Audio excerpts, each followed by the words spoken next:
Right, okay, I'm just going to get to the point. This video and the movie is going to be bad. There's audio issues, my storytelling was really bad near the start, and I ramble on a lot more than I still do to this day. But this story is a time capsule of my channel, and it shows how much I've changed over the years. I was originally going to dub over my original few parts, just to fix my audio issues, but I refuse to. This series means a lot to me, and I want everyone to experience it the way it was made and the way it came out. That being said, if you don't want to watch it, I completely get it, because it's bad. But for those of you who do sit down, for those of you who tolerate the audio issues, the sloppy storytelling, the name changing of Goku, thank you. This story was my fourth upload, I think, and it means a lot to me. It really does. I said it in the final part of this series, but it means a tremendous amount to me and the channel, and probably a few people in the community who were here when it started. And for those of you who are, holy shit, thank you for sticking around. You're nuts. But that all being said, let's get going. I'll speak to you more at the end. Hi guys, and people who have read this title are probably really confused. You're probably all thinking, well, this isn't correct. He's obviously done a typo. He doesn't do this what if anymore. He dropped it months ago. That isn't completely true, and I feel like I should explain it a bit better here before I get into it. I have said it on multiple occasions, but I was waiting on a commission that I wanted for this what if, and I got it the other day, and it is beautiful. I will when I show it off, I'll give you a link to the Twitter of the person who had to do it. But honestly, it is gorgeous, and honestly, I think it's incredible. But when I got it, I realised something. I wanted to rework the first parts, not the third part, mostly just the first and second, for the main reason of it needing to be a bit more bite-sized and digestible, and also because my skills and what ifs and editing are probably at the worst there. So I just want to work it out and make it a bit better. I want to make it easier to watch and make it a bit better to enjoy. Also, there's some mistakes I've got in there with timelines and stuff. I think I've cleaned it up here mostly. But yeah, that is the main reason here. So this will be more of a brief brush through of what happens. So let's get going. Our story starts in the year 1989. We look up at a quiet night sky on Earth, but that will change. Soon a pod begins to rocket straight into the atmosphere at incredible speeds, and almost as fast as it entered, it crashes straight into the forest floor. This forest is in the middle of nowhere, and the pod has gone unnoticed. Well, mostly unnoticed. A group of people picked up the pod on entry, and have sent a team out to go check it, with the whole forest being shut down and S.H.I.E.L.D. investigating the area. After a bit of searching, the likes of Agent Coulson has found a pod, and more surprisingly, a baby inside of it. Upon finding the baby, which also has a tail, he obviously tries to pick it up and make sure it's okay, but the baby puts a fight back, and this leads to Coulson deciding to call Fury and explains the situation of what he's found and what's going on. Fury, hearing this, starts to try figure out what this baby is, thinking maybe he should call Carol, but he decides against it right now, and asks Coulson to bring the baby into the base so they can scan it and do some tests. Coulson agrees, and once again goes to grab the baby, this time grabbing it by the tail, which seems to stop the baby in its tracks. With him doing this, he lets out a little sigh, feeling bad that he's hurting something this small, but gets back to what he was doing. With him loading it into a car and taking it off to the base. After a short trip, they do make it there. With Coulson getting to the base, him and Fury begin to monitor the baby, with them putting him into sort of like a pod, just to see what happens over a week or so. His ship also being brought in not too long after him. Now, after about a week, the likes of Fury and Coulson figure out that this boy is actually kind of harmless. But then his aggressive attitude, his endless appetite, and his tail, he seems mostly human, but they do know he is alien from what they've deconstructed from his ship. After figuring out that he's safe, Fury thinks for a while and decides it might be best to try putting the child out into a different environment, seeing how he responds to Earth. So he calls up one of the new agents of S.H.I.E.L.D. With a familiar face to us showing up, the likes of Clint shows up. He is a new member of S.H.I.E.L.D., but he's also one of the best they have ever had. And this has led to him having quite a decent name. He's not as famous as he would be in a few years, but it's a start. With Clint asking what his boss wants, Fury explains how he would like him to look after the child for a few weeks, maybe a month or two, just so they can figure out what they want to do with him. They don't really know what the boy's capable of right now, and putting him out in a proper environment will probably help. Alongside that, they don't really have any place to keep him, and they can't keep putting him in this lab. As difficult as it seems, this is probably their best option right now. They do know he's not a threat, and if for some reason he was to turn into a threat, they believe that Clint could deal with it. The agent agrees so, with him taking the baby back to his house, which I want to bring up would more than likely not be the same one as from Age of Ultron. However, for ease sake, I will say it is, saying he got it pretty easily thanks to being a good shield agent. Now, this is where Clint spends his downtime. Even though he doesn't get a lot of it, he comes here every now and again anyway. The house is currently in the middle of mostly being built, with there only being like 2 rooms built up right now. But yeah, this is just his side hobby for the moment.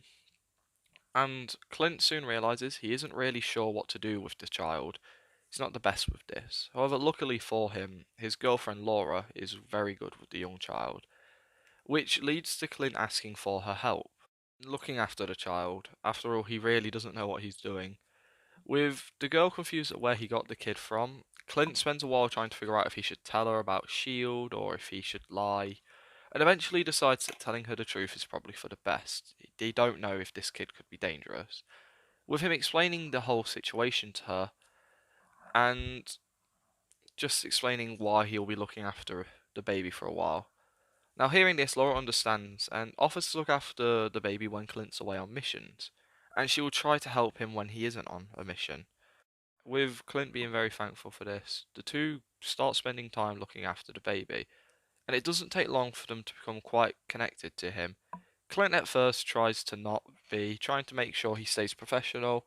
However, the young baby is quite easily loved very fast, with Laura falling in love with the child very easily as well. Now, with them getting close to the baby, Goku slowly starts to lose his very aggressive Saiyan nature. At first, he wouldn't let anyone hold or handle him without putting up a fight, but after a while, he would allow Laura to pick him up and feed him and look after him, and soon even Clint was allowed to do so. With 2 months passing, Fury comes to Clint once again, this time him having an offer and an idea of where to put the baby, with him explaining how he'll be taking it off his hands, as the baby now has somewhere that they can monitor and let it grow, keep an eye on it just to make sure that it doesn't, do anything. And also it'll allow Clint to get back to being a normal agent and also being a semi-normal teenager. Keep in mind he's only like 18 here. He has got some things he would probably want to do other than be a parent. Well, at least in Fury's eyes. However, Clint explains how if it's possible, he would like to keep the baby and raise it as a son with his girlfriend. He plans on proposing to her soon and just wants to keep an eye on the baby. He's fallen in love with it in a sense. He really enjoys being around the small child, and he knows his girlfriend would never forgive him if he gave it back. So he was asking if he could raise it as a son. He can also keep an eye on it and monitor its growth from his house, which he plans on finishing up sooner rather than later. With Fury turning away, but smiles, and tells Clint he's allowed to do so. With Clint realizing this is what Fury wanted. This was his goal from the start. With Fury agreeing to this, they come up with an arrangement where Clint can keep the baby and look after it. However, he has to keep S.H.I.E.L.D. up to date on what happens with it, and S.H.I.E.L.D. also has to be somewhat involved in its life. Coulson, another agent, or Fury himself, just make sure that there is always an agent that knows of him, just in case something was to happen. With Clint agreeing to these terms, he goes back and tells his girlfriend the good news. With him also asking his girlfriend to move in and live with him at the house, which he plans on finishing, the pair obviously start to raise Goku as sort of a family. With Laura and Clint soon realizing they haven't actually named the baby yet, they decided to call him Lee. I've changed this from what it was in the older parts, however, it doesn't really matter too much, and there is a reason behind this. They name him this as they remember the way that the baby used to fight against them, sort of reminding them of Bruce Lee, when in fact it's more meant to be a homage to Stan Lee. Things here start to go a lot more like my original part 1, with some small exceptions like there being a wedding for Laura and Clint. Goku would be a slight bit younger as I've moved his birthday forward a year, but that isn't too much of a problem. Alongside this, Goku would come across martial arts in the same way as he did in my old part, where he would read comics, watch TV shows, watch movies, and it would make him fall in love with the fights and everything, leading to him annoying his father into teaching him how to fight. Clint showing him some very basic things which he picks up really fast, and then showing him more advanced things which he picks up quite fast as well. It eventually leads to the two starting to spend time sparring or just training with one another. Goku loves every moment he gets to do this, but he also is a bit smarter than his canon counterpart. He never hit his head, and also the likes of Laura homeschools the boy. I don't know if they can or how he would react in a school situation, so for now they leave it. He's smarter than his canon counterpart and knows most basic things. Alongside this, his love for superheroes also kicks in. He would eventually see the story on the original Iron Man, seeing the battle there, and also would hear stories from Natasha and Clint, sometimes Coulson, of a giant green monster with unstoppable strength, and the god which can control lightning. It gets the boy interested. Goku hasn't quite clicked on that his dad is somewhat of a superhero himself, but he's slowly figuring it out. Now, like normal, my part 2 will consist of Goku taking part in the second Iron Man film. And to give a basic rundown of what happens there, Goku is invited to take part in this mission by Natasha. Natasha's under orders to give Goku a trial run for combat. After having kept reports on Goku's strength and growth, they've realised that this kid is very superhuman and has a lot of potential as a fighter, maybe for them. And if someone like Thor or Hulk was to ever show up again, it would stand a better chance with this boy by their side. So this is a good way to test him out. So Natasha brings it up to Clint, but phrases it slightly different. Knowing the boy loves Iron Man, she explains how one of her missions is actually meeting Tony Stark, and the boy gets super excited about hearing this. He starts bugging his father and his mother until he is eventually allowed to go. Laura tells the boy to be careful and not to do anything stupid, whereas Clint tells him to stay out of trouble. The boy laughs as he heads off, with Natasha saying how she'll look after him. With Natasha using the same identity as she did, from the canon. However, this time she builds this whole background up about Goku being her son and makes sure that he says so. With this leading to Tony doing the same background check, finding out that Lee is actually her son, and leads to him not searching any deeper. Goku obviously does meet Tony, and he's so excited at first, but really disappointed very shortly after. He soon realizes that the superhero he was looking forward to meeting, and the super strong fighter he was looking forward to meeting, isn't really what he got. He got the billionaire playboy genius instead of Iron Man, which upset him. However, he's polite and keeps respectful about it. Things mostly going the same. The only real change is right at the end with the battle. The likes of James and Tony don't actually need to worry about the robots on the ground.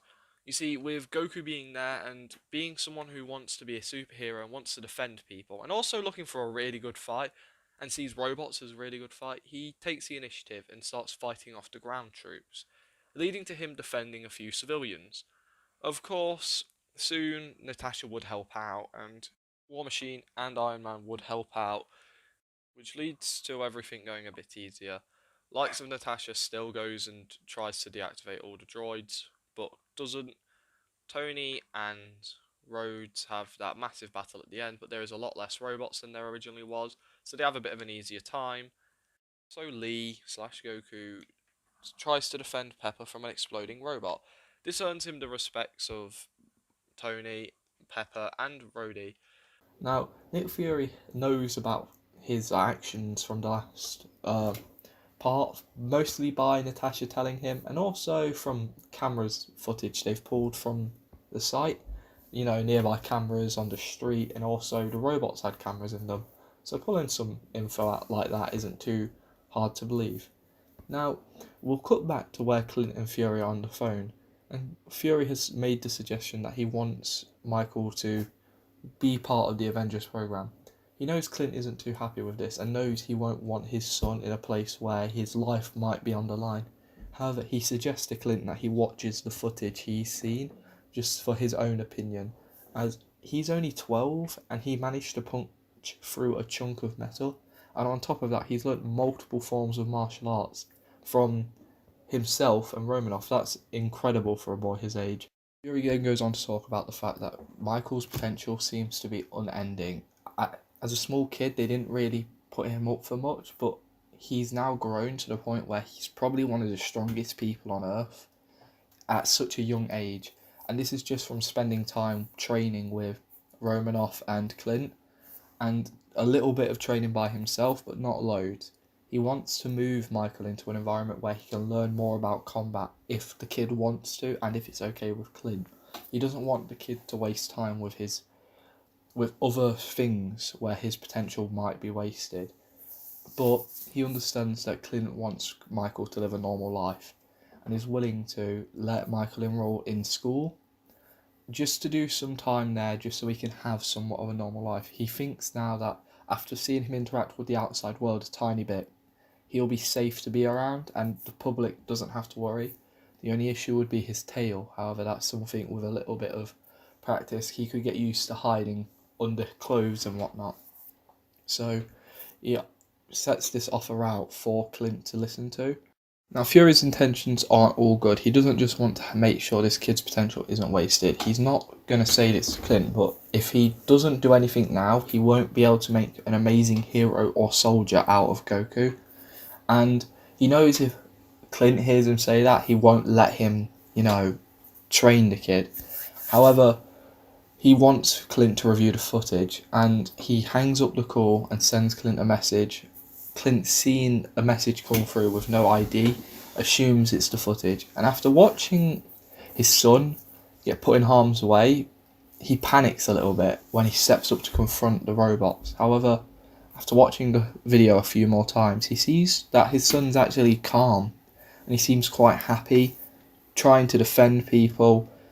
He does know it's not all pure thoughts. He knows that he did defend people, yes. However, most of it might have been him just wanting to see if he could fight robots. That's sort of how his son thinks. And he keeps watching it and watching it long after Michael is off in bed asleep. And he has come up with his decision, but he doesn't know about his wife, and he wants to have this conversation with her, as it's not only his and her choice, it's also Michael's. So they'll have this discussion to themselves, and then they'll talk to Michael about it. So Clint goes over to his wife and explains that they need to sit down and have a conversation real quick, which takes his wife by surprise, as he has been really quiet since the phone call he took earlier, and has just been watching something over and over again in another room. And once he explains everything that happened on the phone call with Fury, she isn't too happy. She's just found out that her son was in a very dangerous spot, and also she found out that Fury wants to train him. And she knows Fury, and he's not a bad person, but S.H.I.E.L.D. mostly trains people as weapons, sort of. She doesn't mind Clint doing it because she knows he does it for the right reasons. But she wants to make sure that her son would be safe if he went off and did this, and she doesn't like the idea of him becoming a weapon. And Clint agrees with this and shows her the footage of Michael in the fight. She sees it and freaks out at first, as you would. Your son's being shot at by killer robots.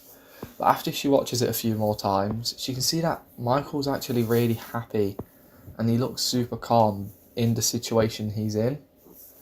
And he saves people by doing this. Yes, it was probably a side bonus to him, but he still helped people. And she does know Michael loves training, so going off to train with someone who could make him hundreds of times stronger, that would mean a lot to him. But she doesn't want him to go, and tries to convince Clint to train him more, but Clint also says that he can't really teach Michael anything else much now. Michael's actually probably stronger than him at this point, and unless of course Michael wants to learn, I don't know, how to use a bow or a few weapons, Clint isn't going to be able to do much, which upsets him because he loves spending time with his son, and he didn't care how they spent it, he was just happy doing it. And Clint thinks it would be a good idea to send Michael off to do the training. Not right now, not for a while. He wants to get Michael into a normal child's life. He wants to send him to school for a little bit, get him used to that. And when he's a bit older, maybe give him the opportunity to make his own decision about this. His wife likes this idea. She gets to keep him around for a little bit longer while he's young, and in a few years he'll get to make the decision. And after a few more hours of talking about this, they decide this is what they're going to do. They're going to give Michael a few years of normal school life, which Laura really likes, and then when they believe he's mature enough, they will give him the option to go and train under SHIELD. And like that, they just leave it. That's the end of the conversation. Fury calls back the next day and Clint explains what they've said. Happy to hear that it will be Michael's decision. And because even though he doesn't really know Michael, Fury knows that this kid loves training and probably will choose to come train. And it tells Clint to apologise to his wife for putting them in such an awkward situation. And like that, Goku's going to spend the next 2 years of his life living a normal child's life. He attends school and nothing really interesting happens. I'm not going to cover anything about Michael's school life. I can do a separate part for it if people would like to see it, but at the moment I'm just trying to rush on through this beginning part. Now, 2 years have passed and Michael's now 14. And at this point, his parents believe him to be old enough to make this decision. So, upon the day he becomes 14, they ask him the question. Just before the end of the day, they ask if Michael would like to go train under Fury, Clint's boss. And he hears this and loves the idea. They explain to him that he will still need to attend to school, but he will also be doing some training under his dad's organisation. He's really excited to hear this because he's known for a little bit his dad isn't a normal person. He doesn't do a normal job, but he never knew what it was. So now he gets to be directly involved in Clint's line of work. So they contact Fury, letting him know that Michael will begin training soon and just come and pick him up whenever you're ready. And not even a few hours go by before Happy shows up to take him to his first ever training. He will spend a weekend out training with SHIELD and will come back for school. Now, Michael's training will mostly be him up against other SHIELD members. Not that they're much of a challenge to him, but, you know, in bigger numbers, they could probably give him a decent run for his money. He also fights some turrets or any robots that SHIELD might have in the making. And during this time, Michael actually learns that he's bulletproof, which is an accident which happened which will never be repeated to his mother, which Clint, Fury and Natasha know about. During this time, he is pushed to his utmost limit to see how far his abilities will carry him. However, he's never really challenged during all the training.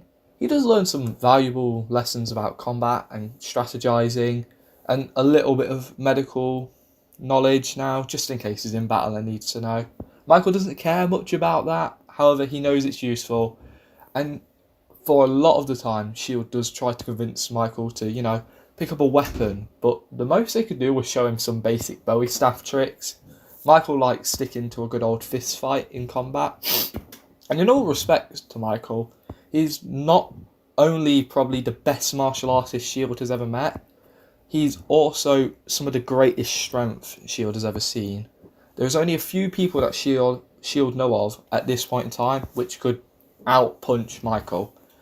And that might not be like that for too much longer. Now, unfortunately, he's not able to take part in any big missions. This was part of the deal Laura made with Fury, and he's willing to respect that. He wants to wait until they're a bit older. However, Michael does hear about some sort of team forming, something about the Earth's mightiest heroes, and that happens over the span of 2 years now. We're skipping a lot, but I'm just trying to move forward. I am sorry. Now, he has still been attending school while this has been happening, so the boy has seen a lot of growth over these years, and he's 16 at this point in time. He's probably reached his ripe old age, and because of the fact he's been attending school, he's actually a little bit smarter than before. We actually have a Goku who could blend in with society quite easily. He's not intelligent per se, but he's not dumb, so probably an average student. Now, across these 2 years, Michael has become 16, where he won't be physically aging anymore. He's now reached a point where this will be his look for the rest of the series. And also, over these last 2 years, his little sister has been born. And Michael is a great bigger brother to both of his younger siblings, and he spends a lot of time with them when he's home. He didn't get the training partners he wanted, but they love watching their older brother do silly workouts when he's home, and he loves the fact that they're different from him, I suppose. However, it did confuse them that neither of them were born with a tail. He hasn't quite caught on he's an alien yet. As I said, he's a bit smarter, but we're still talking about Goku here. Now, while Michael is spending some quality time with his mum, as his father's away on a mission and it's a school night, so, keeping him home, which is being kept secret from Goku, which is very weird. Michael's normally in the loop for most missions that his father's on, at least, but this one's been very quiet. But he heard it's something to do with a strange power source, but that's all he really knows.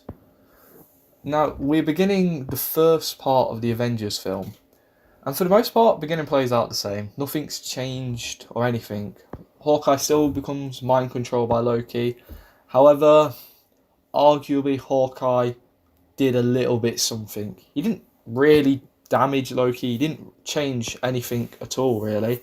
At most, he probably managed to dodge a hit. He's used to fighting Goku, so someone coming at him a little bit faster he probably had a little bit of an advantage there. And anyway, Loki still escapes with the Tesseract, and he blows up the facility that everything was being kept. Cut into the part of the movie where the Avengers are being recruited. Fury still goes to get Cap, Natasha still goes to get Banner, and Coulson still goes to get Tony.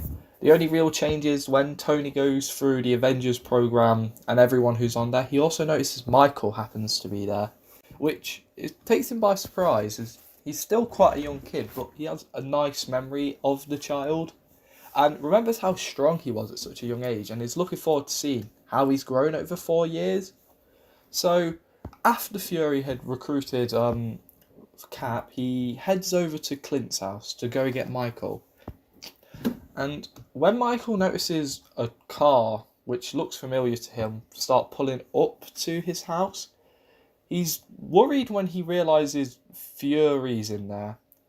Which makes him worry a little bit, because if Fury's had to come to his house without his father, he's now panicked a bit and runs over to see what the issue is. Fury explains everything that happened at the facility and says that he's forming a team and he needs Michael on that team. This is why they've trained him. There's a threat on Earth and it would help if he was here. Now, Michael doesn't want to do it without explaining what has happened to his mother. And he already knows he's going regardless, but he should warn her. Now, when he explains everything very quickly to his mum, she doesn't want him to go. But she also bites her tongue, knowing that if she was to say no, he would still go anyway. And this is what he has been training for. She tells Michael to bring back her husband and be very careful. And with that, Michael runs back to the car and gets in it with Fury before waving goodbye to his siblings. Now, we'll cut over to when everyone's on the helicarrier, where Bruce and Cap have just met each other, and just before the ship takes off, Michael lands and heads towards Natasha, who he sees, and he doesn't recognise the people she is standing with, but he'll go over and say hi, just in case. Now, when Michael approaches, Natasha gives him a quick greeting before telling him they need to get underground and giving a quick introduction to the pair. She explains that this is Cap and this is Banner. Michael gets really excited. This is Captain America, not only a great hero, but someone who's super strong and could maybe give Michael a good fight. And not many seconds after introducing himself, asked if they could have a sparring match at some point. Now, Steve have read all the bios that S.H.I.E.L.D. had on the Avenger program. He says hi to Michael and explains that now isn't the time, but maybe another day they can have this sparring match. Michael's a bit upset to hear this, but understands why. But when he looks over to Bruce, he has no idea who that guy is. Michael didn't do the reading on the team, so he has no idea. And asks Banner what his role is here. Banner, not really knowing himself, just says he doesn't know. And they all head down into the area where they're going to get everything explained to them. Now, with Michael there, Natasha does understand that he hasn't read anything and gives a quick rundown on who Banner is, saying he's a super smart genius who is here mostly to help locate Loki, but he's also the Incredible Hulk, the green monster that caused a lot of trouble for S.H.I.E.L.D. in the past. But as she said, they only want him here for his brain at the moment. He's probably smarter than Tony Stark, to be honest. This is amazing to Michael. This person right there, who doesn't look strong at all, could possibly be stronger than him. He loves the thought, and there's a part of him deep down, his real Saiyan urges are telling him to challenge him, take him in a fight now, but his more responsible side tells him not to do that. He knows that that could cause a lot of issues for S.H.I.E.L.D. and many people could die. However, if the Hulk was to show up without Michael doing anything, he will take the opportunity to have a fight. Now, after this has been explained to Michael, and also Fury's given a quick rundown of what the mission is to capture Loki, as he's got the Tesseract and whatnot, they find a match for Loki in Germany. So, like a flash, Cap, Natasha and Michael grab some gear and head over to his last known location. The scene of the party pretty much plays out the same, with Loki making everyone come outside, getting them on their knees. The old man refuses, and Cap takes a blast for the man. However, when Natasha shows up with the giant gun to try and, take down Loki, she's having a hard time locking on with all the civilians in the way. So Cap and Loki start a fist fight, with Loki having the upper hand for the most part, but it's very easily swayed in Captain America's favour when Michael jumps in to punch Loki in the face. He says that he couldn't just sit and watch from the side, he wants to help, and he also needs to get answers on how to get his father back. So like that, Cap and Michael begin to fight against Loki, with any blows that Michael land dealing a bit more damage than what Steve was doing. However, the tag team, which was working, doesn't last for too long, as it's soon interrupted by a certain billionaire flying in, and he helps bring Loki to the floor. And he does surrender after this, knowing he's outmatched, and like that they start loading up Loki into the ship. Michael and Tony quickly say hi and just quickly catch up again. Tony's surprised with how much stronger the kid seems to have got over 4 years, but he looks exactly the same. The only difference is he's a bit taller now.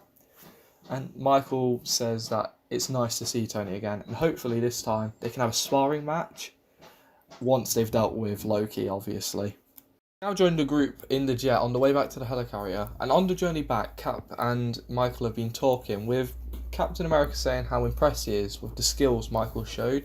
In such a small fight with him, the young man has really impressed the captain, and maybe he will take up that offer of a sparring match just to see how strong this kid actually is, and maybe he could learn something from Michael. He never knows.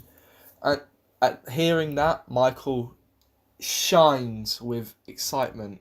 He's just beaming with energy. He's ready. He wants to get back to the helicarrier and sort this out fast. This is the first ever hero plus. It's one of the greatest ones. Now, after all this has happened, the scene with Thor showing up still happens, and him taking Loki. Everyone does follow Thor, with the match between Tony and Thor pretty much going the same, and Cap showing up to take a hit from Thor's hammer, still going down. When Michael lands, he's a bit upset he missed the fight. He landed a bit later than everyone else, being the first time he had parachuted. He was a bit nervous, but he didn't really mind.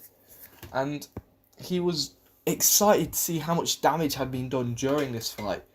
It's the first time he's seen a battle to this scale. He wasn't really there when Tony and War Machine fought off Killmonger. So seeing this, that's really great. Now, the group managed to take Loki back, and they lock him in the container built for Hulk. Now, the conversation with the group trying to figure out what Loki's next step is still goes down. And they're also trying to figure out why he gave up so easy, with Michael saying that it could just be the fact he was outnumbered, and he was struggling before Tony showed up, so maybe he just gave up to save himself the embarrassment. However, Steve believes it would have been easy for him to run away. He's shown that he's got quite good, for lack of better words, and he probably could have just phased out of his existence, so he'll keep this in mind. He's a bit on edge with why Loki's here. Now, a lot of these things are going to go normal, with Tony hacking into the mainframe, with Bruce helping him, and also trying to find the Tesseract. Natasha goes and gets information out of Loki, just trying to figure out what the idea is, still finding out that he wants to release the Hulk. And one of the main differences is that when Cap goes looking for weapons, the Phase 2 weapons, Michael goes along with him, mostly because he wants to hang out with Captain America, but he also doesn't know what's happening in S.H.I.E.L.D. As I said, he's not really kept in the loop. The most he knows is that he gets informed of all of his dad's missions, and that's it. That's all he really knows about. He isn't really a S.H.I.E.L.D. agent because of his age, but he's more like an intern. He's still being taught everything, and it annoys him the fact he's out of the loop. So we'll cut over to the scene where Tony is talking to Fury about what the Phase 2 plan is, because he's not got all the information yet, but he's got enough there. When Cap comes into the room, demanding answers of Fury, Michael is also there with him, and he's also wanting to know more about what's happening. And at this point, Tony has also got all the information he needs as well. And while he's already been poked at, he's in a much tighter corner, with Michael also backing up Cap. And he eventually explains that these weapons are built to deal with threats such as Thor and other alien-like creatures, implying Michael, but Michael doesn't know he's an alien, so this doesn't really get picked up. Now, the conversation is starting to get a bit heated and turning more into an argument, but the great thing is that Michael has sort of kept the peace between Tony and Cap, so there's not been much arguments between them, meaning these two aren't like 2 steps away from breaking out into a fight. It's now sort of the whole team trying to put some pressure on Fury to get more information out of him. However, like normal, before much more can happen, Loki's team attacks a helicarrier, which causes the group to split up and start working together. Michael doesn't fall in the hole that Natasha does, but seeing that she fell down there and she's trapped under something, he drops down to go and give her a hand, not realising that Bruce is down there with him and also starting to change into the Hulk. And when he sees that Banner's about to start hulking out, he picks up the thing holding Natasha down and tells her to run like hell. He's going to see if he can slow down Hulk, because if he gets loose, it's going to cause a lot of issues. Natasha isn't too happy about this idea and she says he should run with her. However, he starts taking a fighting stance. He's getting ready to take on the Hulk. And Natasha knows that she should just get out of here. Maybe Michael might be able to do something. She starts running off after hearing a report that Clint's also here. Now, when Bruce finally hulks out, Michael doesn't want to give him an inch, so he immediately jumps towards him and punches Hulk straight in the face, with it bruising the place he punched, but other than that, it didn't hurt or stun the Hulk. Which makes Michael realise what a shit show of a fight this is about to be. The Hulk then punches Michael, sending him flying through the ship, breaking a wall or two, putting him in an armoured room with a few S.H.I.E.L.D. agents in there getting ready to start defending the place. Michael just shouts at them to get out of the room, which causes them to run as soon as the Hulk charges in. And as after the Hulk's charged in, Michael dodges the first attack, just barely missing him, and lands the biggest, most powerful punch he can. And because it's his hardest punch, it actually leaves a bit of a knock on Hulk, pushing him back a little bit and makes him spit out a tooth. However, that's all. That's all the damage it did. Hulk's barely bruised by this. Michael isn't anywhere near his level yet. And after getting hit kind of hard, which is weird for the Hulk, he uppercuts Michael, sending him through a few more floors, where he lands in the main room with Fury.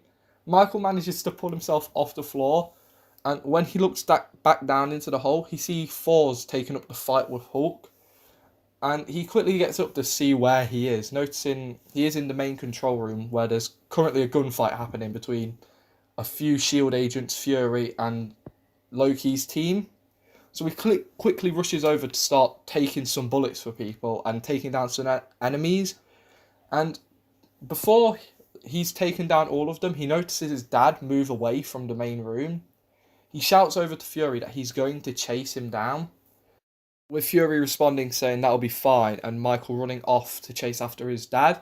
Now, he catches up with Clint in the same area Natasha did in the normal movie, but this time Natasha is also there. She had been looking for him. Now, the pair are trying to talk him out of whatever he's in, and because they don't want to initiate a fight with him. It's not really a fight with Michael being there, and when the fight does initiate, Michael just punches his dad straight in the face, knocking him out. Now, the thing with Pella and Tony and Kat still happens normally, and the scene where Coulson dies trying to fend off Loki still happens. Thor and Hulk are separated from the group now, so we'll cut forward a little bit after all of the battles happened and everyone on the ship sort of calmed down. We'll cut forward to when Barton wakes up, with him waking up to see his son and one of his best friends in the room. Immediately, he hugs Michael, and Michael hugs back his father. Barton asks why Michael is here and if he's okay. And Michael quickly tells him why he's here and says, yeah, he's fine. Other than the fact Hulk knocked him around a little bit, which scares the hell out of Barton. But he sees that Michael's mostly fine. It's just a bruise or two on him.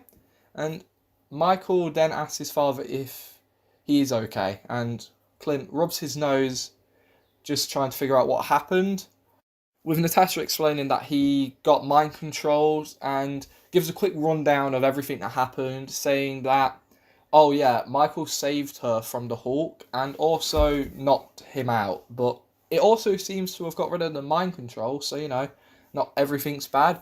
Now, Clint, hearing this, is happy, and now he knows that he needs to rejoin the group to stop Loki, as they don't know what his plan is, so they need to stop it now. And now, hearing that he's in New York, Fury still gives the speech to convince everyone to start working together. However, as I said, they've not really been at each other's throats as much, so it's not needed nearly as much. However, it's a good motivator to get everyone working together. Now, as I said, they've not really been at each other's throats as much this time.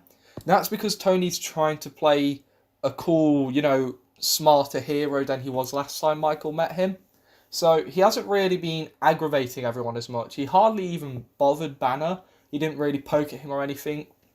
He's trying to show off to the kid a little bit to show that he's grown a bit as a hero.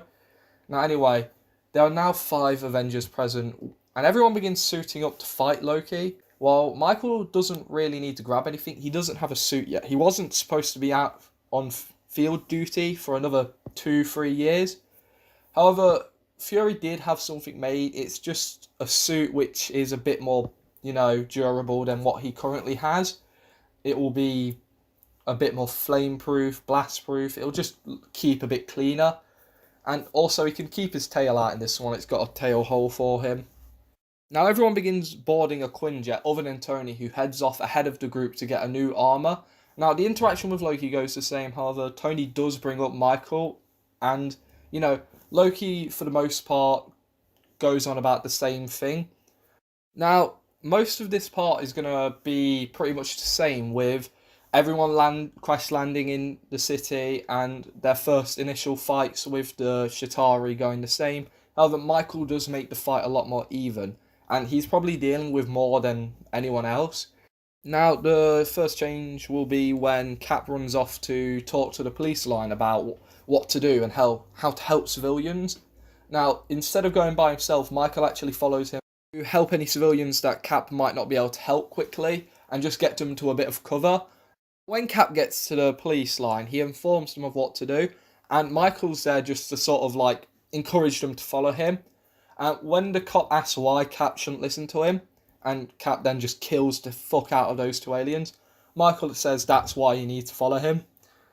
And like that, they head back to Natasha and Clint, helping them deal with the Chitauri. Michael is finding this very easy, and for the most part, the Chitauri are going down from a few punches from him.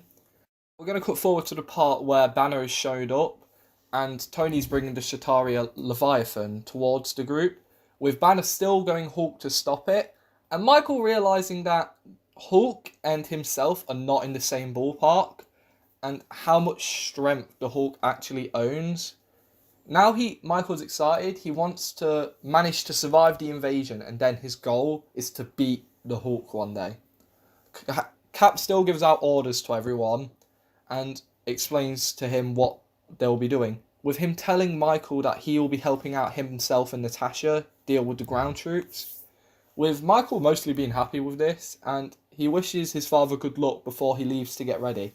Now, taking down Chitauri for Michael isn't too hard. He's much stronger than most of them, and he's having a very easy time dealing with them, and he's mostly just there to make sure Natasha doesn't get overrun. He's trying to keep his aunt safe, basically. And when she jumps up onto the flying Chitauri ship thing, Michael explains that he'll be going around to make sure that there's no civilians nearby that he can't help, and Cap still runs off to save the people in the bank. While Michael's off by himself, he's not really struggling with any of the Chitauri. Most of them are just sort of easy fodder for him. However, he is finding people to help, and he's getting them to cover, making sure that they're fine. While Michael is out helping people, he's also looking for fights to have. He's trying to find a Leviathan to fight, but he also knows that he shouldn't go making that fight unless, of course, he's got a little bit of backup. Now, he's actually getting to go all out, which he doesn't very often get to do. The first and only time he's really ever done it is against the Hulk, but that didn't end well for him. So he swears that next time him and the Hulk fight, he'll be able to take him down, and hopefully he will win. Michael does soon get bored, though, of fighting off ground troops, and he actually thinks to go and fight Loki. He remembers that he was actually doing alright against him. Plus, he'll be able to go up there and close the portal. However, by the time he gets to the top, he sees that Loki's on the floor, and by all the damage nearby, you can tell that Hulk beat him to it. He's a little upset, but he can at least try and help Natasha close off the portal. When he gets up to the balcony, he looks up and sees Natasha. She tells him to make sure he brings the staff up with him. He grabs it and jumps up to her. He's got pretty decent jumping capabilities. He's pretty much just a superhuman at this point. He can't fly or anything like he could in Dragon Ball because he doesn't know about Ki, but he's basically just someone who's super, super strong. Now, before they get the chance to close the portal, Tony explains that there is a nuke coming to the city and they need to get it through that portal, which everyone's trying to tell him that is a suicide mission. However, Tony does still follow through with it. Now, like normal, he begins to fall, and the nuke explosion is coming towards Earth through the portal as well. Everyone is trying to decide whether to close the portal or let him fall through it first. With Michael being a bit more forceful on the fact that they need to let Tony fall through the portal, and Natasha doesn't really get to argue with him. He does out strength her basically, and he lets Tony fall through the portal, and because it closed a bit later, a bit of a blast comes through, which shatters some glass and knocks Michael down a little bit. But other than that, no real damage happens.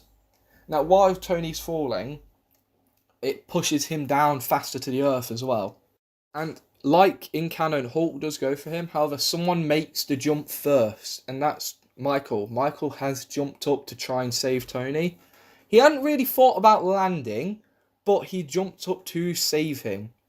And before they really hit the floor, Hulk does grab hold of Michael, and Hulk does actually outjump Michael most of the time.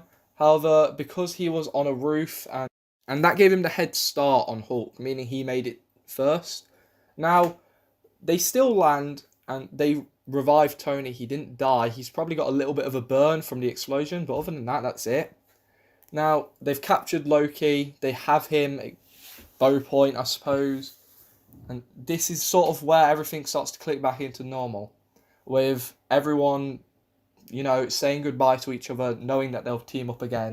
As, that's how these things work. They don't know that, but there will be times when they team up again. When everyone's saying goodbye, Loki still gets taken away. Michael and Clint say goodbye to Tony and Cap, with Cap promising that they should hang out and get some practice in with each other. Because Cap's impressed with the boy. He saved civilians, he tried to save Tony. Now, his social life, which is something he really doesn't have outside of S.H.I.E.L.D. and the Avengers, and thanks to this, he doesn't really have any friends his age. This is because he had to spend a lot of time doing hero training throughout most of his teen years, so he didn't make any close friends, which isn't to say he was unpopular in high school. He was quite the opposite, actually. He was very popular thanks to his caring and laid back attitude, while also being superhuman, allowing him to do amazing at sports and most physical activities. Then to top it off, he's a huge comic book, superhero, and movie nerd, meaning he fit in with most crowds. However, he never made any true friends. And the Avengers, who are his co-workers, are the only real friends he has.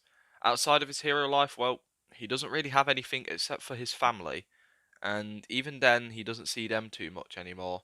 Being a bit older, he spends a lot more time at Avengers HQ doing some training with Steve, or just hanging around seeing the city a bit. So he doesn't see them as much. We see our hero next in the Quinjet as Cap briefs him on a mission. The fighter looks excited, and Natasha gives him a look. The pair share a nod as slowly they get closer to this facility. We soon see Lee parachute out of the Quinjet, heading straight towards it. We then see the opening of Captain America the Winter Soldier movie play out. There are some small changes here, like Lee being present. This makes the mission a lot easier, and also we get a good look at Lee rocking his new outfit and looking a good bit older. And thanks so much for the amazing work, Serenity. I will have her description, and probably I've butchered her name, right here and in the description as well. With the mission being completed faster, like I said, thanks to Lee being present, he's able to deal with some of the goons a bit faster. And also thanks to Cap having spent some time training with the boy, it's caused him to have some small increases here and there, so he's just a bit more of a proficient fighter. Like that, the mission's completed a bit easier, and Lee heads back home. He's heading home just to spend a bit of time with his family after all, he hasn't seen them in a while. And because of this, his involvement in the rest of the film is very minimal. He and Clint do both catch wind of what's happening, hearing about Fury's death and what's happening with Cap before the news ever hits. And this leads to them trying to figure out what's going on from the outside. After all, they're trying to figure out what's happening from their own home and can't get in contact with Natasha or Cap or anyone. They do try calling up some others, but they don't know anything as well. So they do their best to keep up with what's happening, and eventually the rest of the film plays out like canon, with the small exception that Cap is a bit stronger. I think that will change the course of the movie dramatically. Now, with that all being said, let's get to going to the meat and potatoes of this. The Avengers have been working together for years, trying to locate Loki's scepter. After S.H.I.E.L.D. was crashed, they're trying to find the last few bits of Hydra which have taken the scepter. With a little bit of luck, the team is currently rushing towards a Hydra base in promise that the scepter might be there. Now, we see our sixth shot of our heroes rushing into battle, where we see a certain monkey boy flying himself in. See, over the last few years, the Avengers have done lots of missions together. Not all of them have gone to plan as well. During one mission, Clint found himself falling from a great height. Of course, Tony was en route to catch him, but someone beat him to it. Lee, seeing his father figure falling to his possible death, made a jump towards him, much like he did for Tony in the Avengers movie. However, here, something almost instinctive kicks in. Lee feels a massive surge of energy flow through him as he suddenly moves faster than ever expected. After feeling this surge of energy, he catches his father. The boy suddenly starts to realize that he's flying, but just as he has that thought, he feels heavily drained and falls to the floor. But he managed to get his father pretty close. Having used this flight technique, he feels drained and tired just from that short distance. It even causes him to pass out. Of course, the mission is complete easily afterwards, and once that is done, he spends time working on this ability. Tony gives him some pointers on how to fly, and it slowly leads to him learning to do it pretty effectively. Using it is still pretty draining on the boy, and he can only really use it in short bursts, but he can use it. Now, back to the mission at hand, the group fight well, easily powering through the Hydra soldiers in front of them. Tony starts slowly getting into the base itself, where things go normal, Tony being the only one in the base, leading to Pietro and Wanda being released like normal. Pair get up to their normal grief, with Clint getting hit and his arrow being stopped. Of course, the speedster has to be a bit cocky, but what he didn't account for is Lee catching what happened to his father. He's already heading towards him to help, and that's where he catches a good glimpse of the speedster. Lee says to Natasha how he's going after him, but quickly loses sight. He does want to go after the speedster, but has lost sight and doesn't really know where to check, so he decides to help Natasha get his father to safety. After the Hulk deals with the bunker in front of them, Goku catches a slight glimpse of something. He takes a guess and starts running off in a direction. Natasha's a bit confused, but leaves him to it. The boy grabs hold of his power pole and clicks a button. It begins to extend. This was a small present from Tony, just something he got at some point over time. As the pole begins to extend, it trips over the blur, where Lee gets a good look at the speedster. The pair make eye contact, and Lee shouts out, "Not fast enough, I guess." Pietro looks at the Avenger and takes a fighting stance. Lee copies. Pietro rushes towards the Avenger, throwing some fast punches, faster than he can even understand. Each hit hurts a lot, but Lee isn't willing to take them all head on. Just before Pietro can manage to escape, Lee manages to catch one of his arms with a bit of luck. He charges back up one punch and throws it directly into the speedster's chest. The enhance gets flying away as Lee says that was for my dad, while trying to catch his breath after being hit so many times. Pietro slowly pulls himself back up and the pair get ready to go again. However, this time he calls a quits and leaves the area. He's very confused at what just happened, but he decides to leave it for now. As this part of the movie plays out pretty normal, Wanda fucks with Tony's mind, and they eventually get the scepter and head back to their HQ. There are some small changes here and there, like Lee picking on his father a bit for getting hit, and also wanting to get filled in with Cap about the Maximoff twins. Hearing what happened to them and what their life was like, he feels bad for them and wants to help them. Then the final change comes when Ultron checks out the Avenger files he has, finding out that Lee is from alien heritage that no one knows about, and also learns that the Avenger doesn't know himself to be an alien. He thinks this could be useful to know, but decides to keep it to himself for now. Now, after the party ends and they're all talking with one another, people start trying to lift Mjolnir. Things go mostly normal, with Lee stepping up to the plate after Natasha declines her attempt. He gets his hands gripped onto the handle. Just before he can pull up, Ultron enters the room. Like normal, he gives his normal speech. Everyone watches as they slowly get defensive, and then the drones attack, much like normal. Everyone's scattered a bit, and Lee catches one of the drones escaping with the scepter. Not wanting to let the last few years of searching for it go to waste, he quickly jumps out of the window after the robot, and a high-speed chase begins to happen throughout the city. Goku desperately tries to catch up with the robot, however, he's having a hard time even keeping up with him. This is still fairly new to Lee, and he's not quite confident with it yet. The robot is slowly making good ground on him, and Lee thinks to himself how he's going to have to cut it off. He sees a way to do it and apologizes out loud as he suddenly takes a turn and starts cutting through different streets. Eventually, he sees a nearby building in front of him, puts his arms up and rockets through it. The robot, thinking he had lost Lee, takes a look behind and then gets hit hard by Lee, flying full speed through a building. The Avenger only takes a few seconds to grab hold of the robot as the pair begin to throw hands at one another while in the air. Lee is desperately trying to get this scepter back. With a bit of luck, he manages to destroy it pretty easily and then grabs hold of the scepter. But he's drained heavily after this chase, so he lands on top of a building and takes some time catching his breath. The other Avengers are pretty worried about what happened to Lee as they call him. The fighter answers saying how he's fine and even got the scepter. The group are relieved, and while Lee is catching his breath, Tony and Banner explain who Ultron is and what he's there for. Of course, this explanation goes pretty normal. There's some changes though. Thanks to the fact that the scepter is still in their possession, the group are a lot calmer. Of course, Thor is still very pissed off, and he still goes to grab Tony, which just makes things go pretty normal. Thanks to Lee not being here, he can't change how things are playing out. The explanation is made of what Ultron is, and everyone starts trying to figure out what the next move is. Soon, Lee arrives with the scepter, and everyone is pretty happy to see that he's okay and has it. The best the robot managed to do to him was get one pretty good punch on the face, but he didn't even really feel it. Now, the next part of this movie is going to play out wildly different, and this is thanks to the fact that the group have the scepter, which means they actually have the Mind Stone.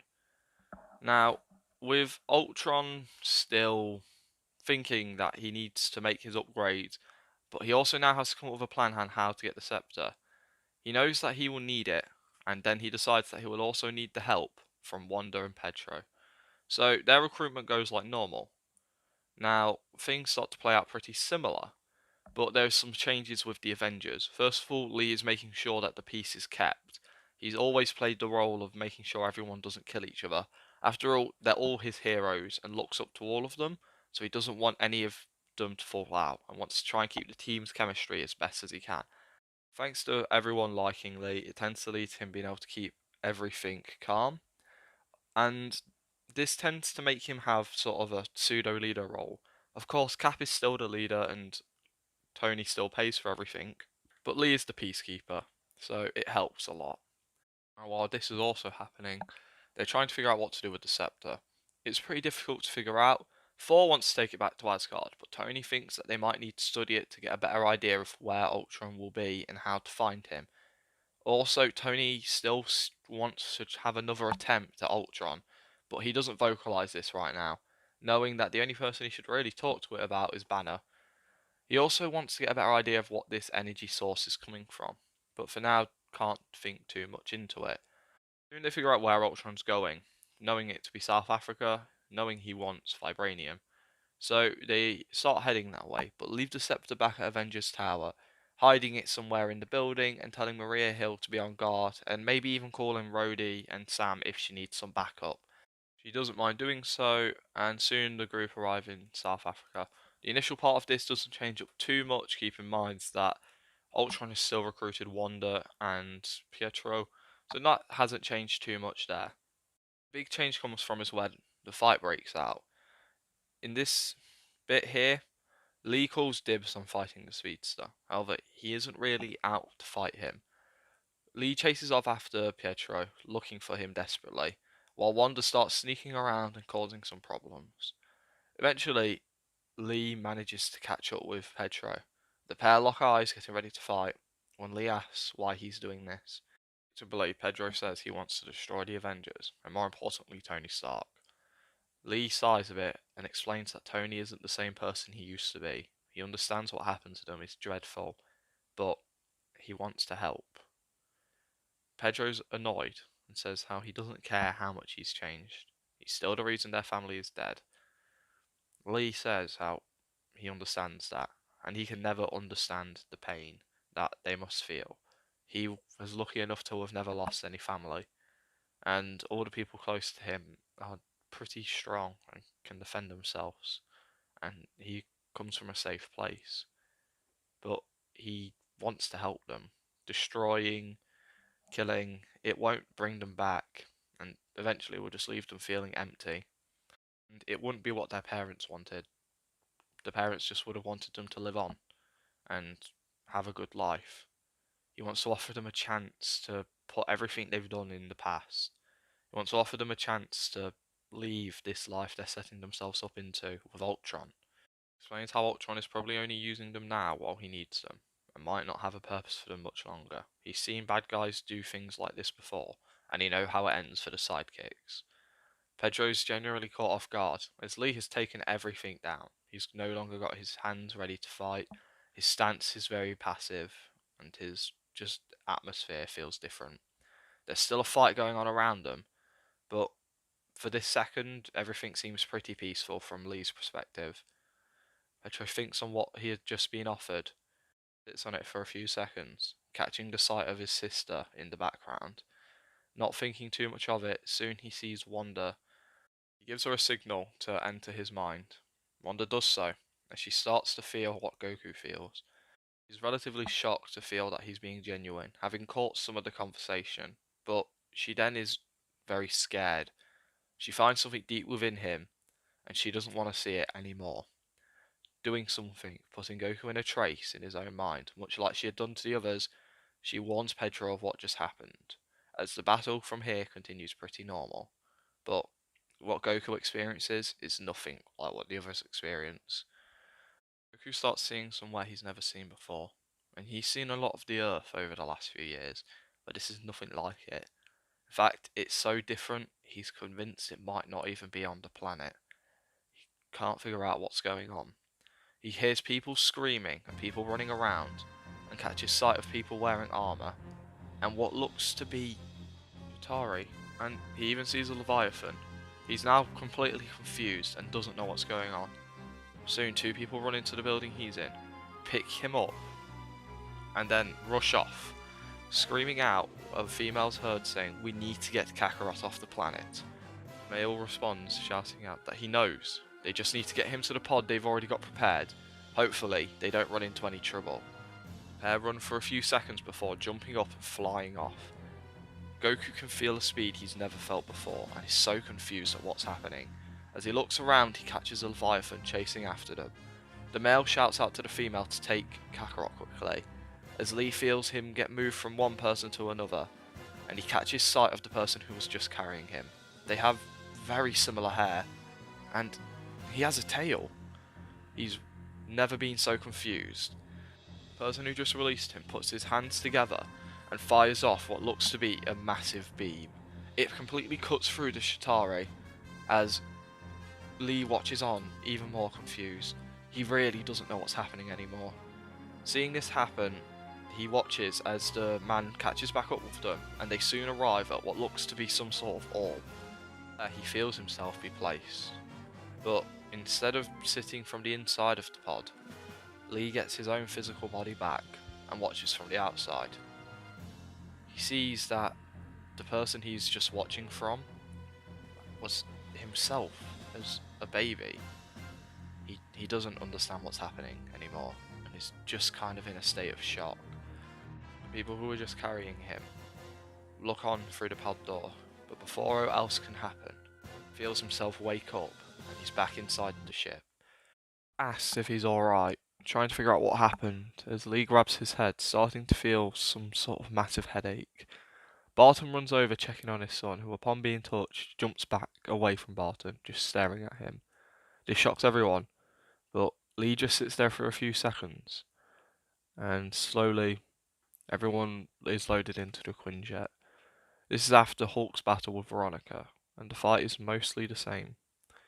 Now, the flight to where they're heading is silent, as Lee sits alone thinking to himself, replaying what he saw over and over and over again in his mind, trying to figure out what it was, or if it was real. Soon the group arrive at the Barton home, where Laura is happy to see Clint and Lee. However, the younger of the two is quiet and distant. Even when his little brother and sister, who he loves a lot, show up, he doesn't change. The The group understand whatever he was shown has shaken him to the core, and they need to try and snap him out of it. It starts to play out a tiny bit like canon, with Thor heading off to the Water of Sight, I think that's what it's called, and things go normal there. Tony, instead of sitting around, decides to head off and check on the scepter, with it still being fine, and also he starts digging around trying to figure out who's stopping Ultron from accessing nuclear codes, which happens in a slightly different way than canon, but is mostly the same. And everyone else stays at the Barton home. Now, the major change comes with Pietro. You see, after his talk with Lee, he decided to dig around. He got anxious from sitting around. After a small bit of digging, he has found out what Ultron's plan is, seeing how it's to drop Sokovia and kill the entire world.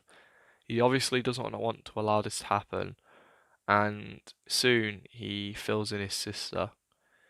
And when she's warned, she doesn't quite believe him. But after a quick check through Petro's mind, she learns that he is telling the truth. The pair know that they need to get the Avengers in, but aren't sure how. So they start planning, and soon they sneak away from the likes of Ultron. It causes a bit of trouble. After all, they do have to fight one or two droids on the way out. But after they escape, Pedro runs them towards a nearby city, starts causing some minor problems. Things that would get their names in the news, but of course, nothing that would cause them to get two heavy hitters in.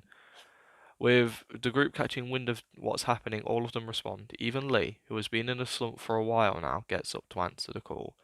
With everyone grouping up in the city where they are ready to fight, but are surprised when Petro and Wanda surrender themselves. Everyone stands down a bit, but Lee still has a very enraged look in his eye. He's shaken and angry as he stares down Wanda. He's about to scream something when Petro cuts him off, saying they need his help, as Ultron plans to kill all of us. Hearing this, the faces of our heroes drop, as they lead the Maximoffs into the Quinjet, where they hear the plan of Ultron to drop Sokovia. After hearing it, the Avengers know they need to stop it, with Lee being the one to say how they need to get hold of Tony and Thor. These being the first words he said to anyone, and this catches them off guard. They don't want to waste any time, as the group head towards the Avenger Tower, where Thor went after visiting the pool. And having filled Tony in a bit about the Infinity Stones, the pair are a little bit more in the loop. Now, with the preparation for the battle in Sokovia goes mostly normal. One slight change is here, and I'm sure it's pretty obvious. We're down a Vision, and of course that was their main counter to Ultron. But luckily, like normal, Tony has a plan, and he has put Jarvis back together. He believes that if he can get Jarvis into Ultron's system, Jarvis will be more than enough to shut him off the internet, and that's their best plan. So Tony starts working on a way to do so. But Lee also makes a suggestion of, if this doesn't work, maybe shutting the internet down, just for a few seconds while they destroy Ultron. This could be their backup plan, and Tony's pretty proud of the kid for coming up with something so smart.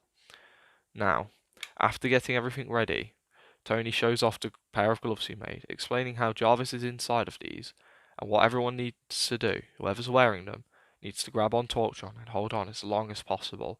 Jarvis will infiltrate his systems, and it should only take a minute or two for him to shut down Ultron's systems, but they can't release. It has to be a full minute unbroken. At first, Cap is going to take the gloves, but Lee steps up saying how he is stronger and will have a better grip, so he will take it. However, Cap responds saying his head isn't in the right place right now. He won't argue with the kid, and he will be taking the gloves. Lee's annoyed as everyone starts to load up into the Quinjet. As the team head towards Sokovia, Lee is sitting silently once again. Barton gets a bit annoyed and goes to check on his son, asking what's on his mind. Lee stays quiet for a little bit, but Barton keeps pushing, eventually getting his son to snap, with him saying, "I know I'm not your son." Everyone in the Quinjet hears this, and everyone goes silent, as Lee goes on shouting, "Why didn't you tell me?"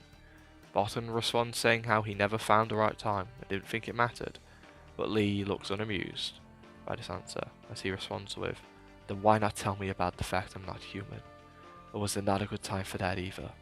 Makes Clint's face turn white, as the Avengers realise that the boy figured it out, but Thor is the only one who looks confused, thinking to himself, did he not know what he was? He can say anything though. Clint speaks up saying how they didn't know what to tell him, or they didn't know what he was, so they didn't want to scare him or even upset him. So they stayed quiet. They planned on telling him the moment they figured it out. For a moment takes this as an answer, but then realises that he used the word they. As he takes a scan around the room, he can see that all the Avengers are looking away. They all knew he was an alien, and this makes him more pissed off than ever, realising that everyone knew about it but him. Before anything else can happen though, Tony announces that they are there. This causes the argument to stop as everyone gets into hero mode. The first to leave is Lee as he begins the evacuation of Sokovia. This goes like normal, but they get a few more people out thanks to there being a few more people here. Remember, Natasha and Hulk weren't here originally, so it's pretty easy here. Now, things start to play out like normal as well. Since Ultron didn't waste time making a body, things are playing out about the normal, just a few hours ahead. Now, Sokovia starts flying, hundreds of Ultron droids start attacking, and the workload is a bit easier with Lee, who can hold off multiple droids at once. Lee takes the position of Cap, making sure people are safe near the bridge. He's able to stop the car from falling a lot easier, and for it only needs to bring the one car up. Small change, but just something to point out that, in fact, Lee is stronger than Cap. Now, as for Cap, he's headed towards Ultron with Tony, where they hope to shut him off from escaping. The pair work together and are able to keep up with the newly empowered Ultron, who is soon catched by Steve. Steve holds on for dear life, trying to squeeze on for as long as possible. He manages to get 20 seconds before Ultron realises what's happening and flings him away. With Ultron having caught on with what their plan is, he's pretty amused and starts his best trying to avoid Steve. It's a hard task, and every now and again Steve will get hold of him, but it's nothing major. The captain realises that maybe Lee was the better option for this, starts trying to fight even harder. The pair of Tony and Cap come off one another quite well, and they are holding their own fairly decently. Now, things on Sokovia are playing out pretty similarly, with not a lot of changes here, with some minor exceptions. With Wanda, she's still a bit freaked out about fighting. However, the speech Clint would give would be slightly different. Clint is clearly upset at this point. Him and his son have just had probably one of their biggest arguments ever, and he really feels like he's hurt him. His mind is elsewhere. Of course, he would probably give somewhat of a similar speech, but it would probably be a bit less jokey. He would also say that they all have one another's backs. And Clint, after finishing it, goes off and fights some more droids. Of course, Wanda eventually is invigorated and goes help. That does make things somewhat easier. Of course, things start to play out a little bit more like canon, with the helicarrier showing up thanks to Fury, who was a bit more quiet throughout the movie, and this leads to civilians being evacuated. Once civilians are completely evacuated, Tony and Cap call in for help. After all, there's a massive fight going on and they can't hold off Ultron forever. He's also soon going to pull down this island and they aren't sure what to do. So, like normal, all the Avengers would respond to this call while War Machine defends helicarrier, which is a bit of a harder task since Ultron isn't down from the internet yet, so he could probably put up a bit of a fight against it, but they're able to hold their own pretty well. Now, with this being said, the Avengers fight against Ultron and his hundreds and hundreds of droids while defending the Switch might be slightly different. After all, Ultron, like I said, is still connected and has a backdoor escape. During the fight, the group decide that they need to get hold of him. Lee shouts out for Cap to give him the gloves. He's unsure but can see that Lee is in the game right now, so he quickly takes them off and chucks them towards Lee. A droid tries to intercept, but with a bit of help from Pedro, it quickly and easily gets to Lee, even putting them on for him. He thanks Pedro, who gives him a bit of a nod, as Lee then flies off towards Ultron, grabbing hold of his head. Before Ultron can really pick up on it, he's soon being hacked by Jarvis, being able to feel him in his head, picking away at things. Of course, Ultron tries to fight back, but is in a losing match. He also goes to overpower Lee, but Lee is far too strong for him, as he's easily keeping a grasp onto Ultron. Ultron goes for the next best thing as he tries to share any information about Lee he has, trying to think of a way to get this kid to at least ungrip him a slight bit, how he's adopted or how he's an alien, trying anything he can. The thing which almost works is sharing where his ship is. It causes Lee to flinch a little bit and release the grip for one arm, but he remembers what's happening and remembers to grip on as hard as he possibly can. Now he has no time to make things personal, and he can't let his emotions overthrow the fact that this guy's trying to end the world. A minute and a half passes and Tony screams out that it's been long enough. Lee thanks God as he squeezes down as hard as he can on Ultron's head. It doesn't quite destroy it, but he gets a good smash in on it. He then kicks Ultron away as Tony flies in and repulsor blasts him, doing a good chunk of damage to him.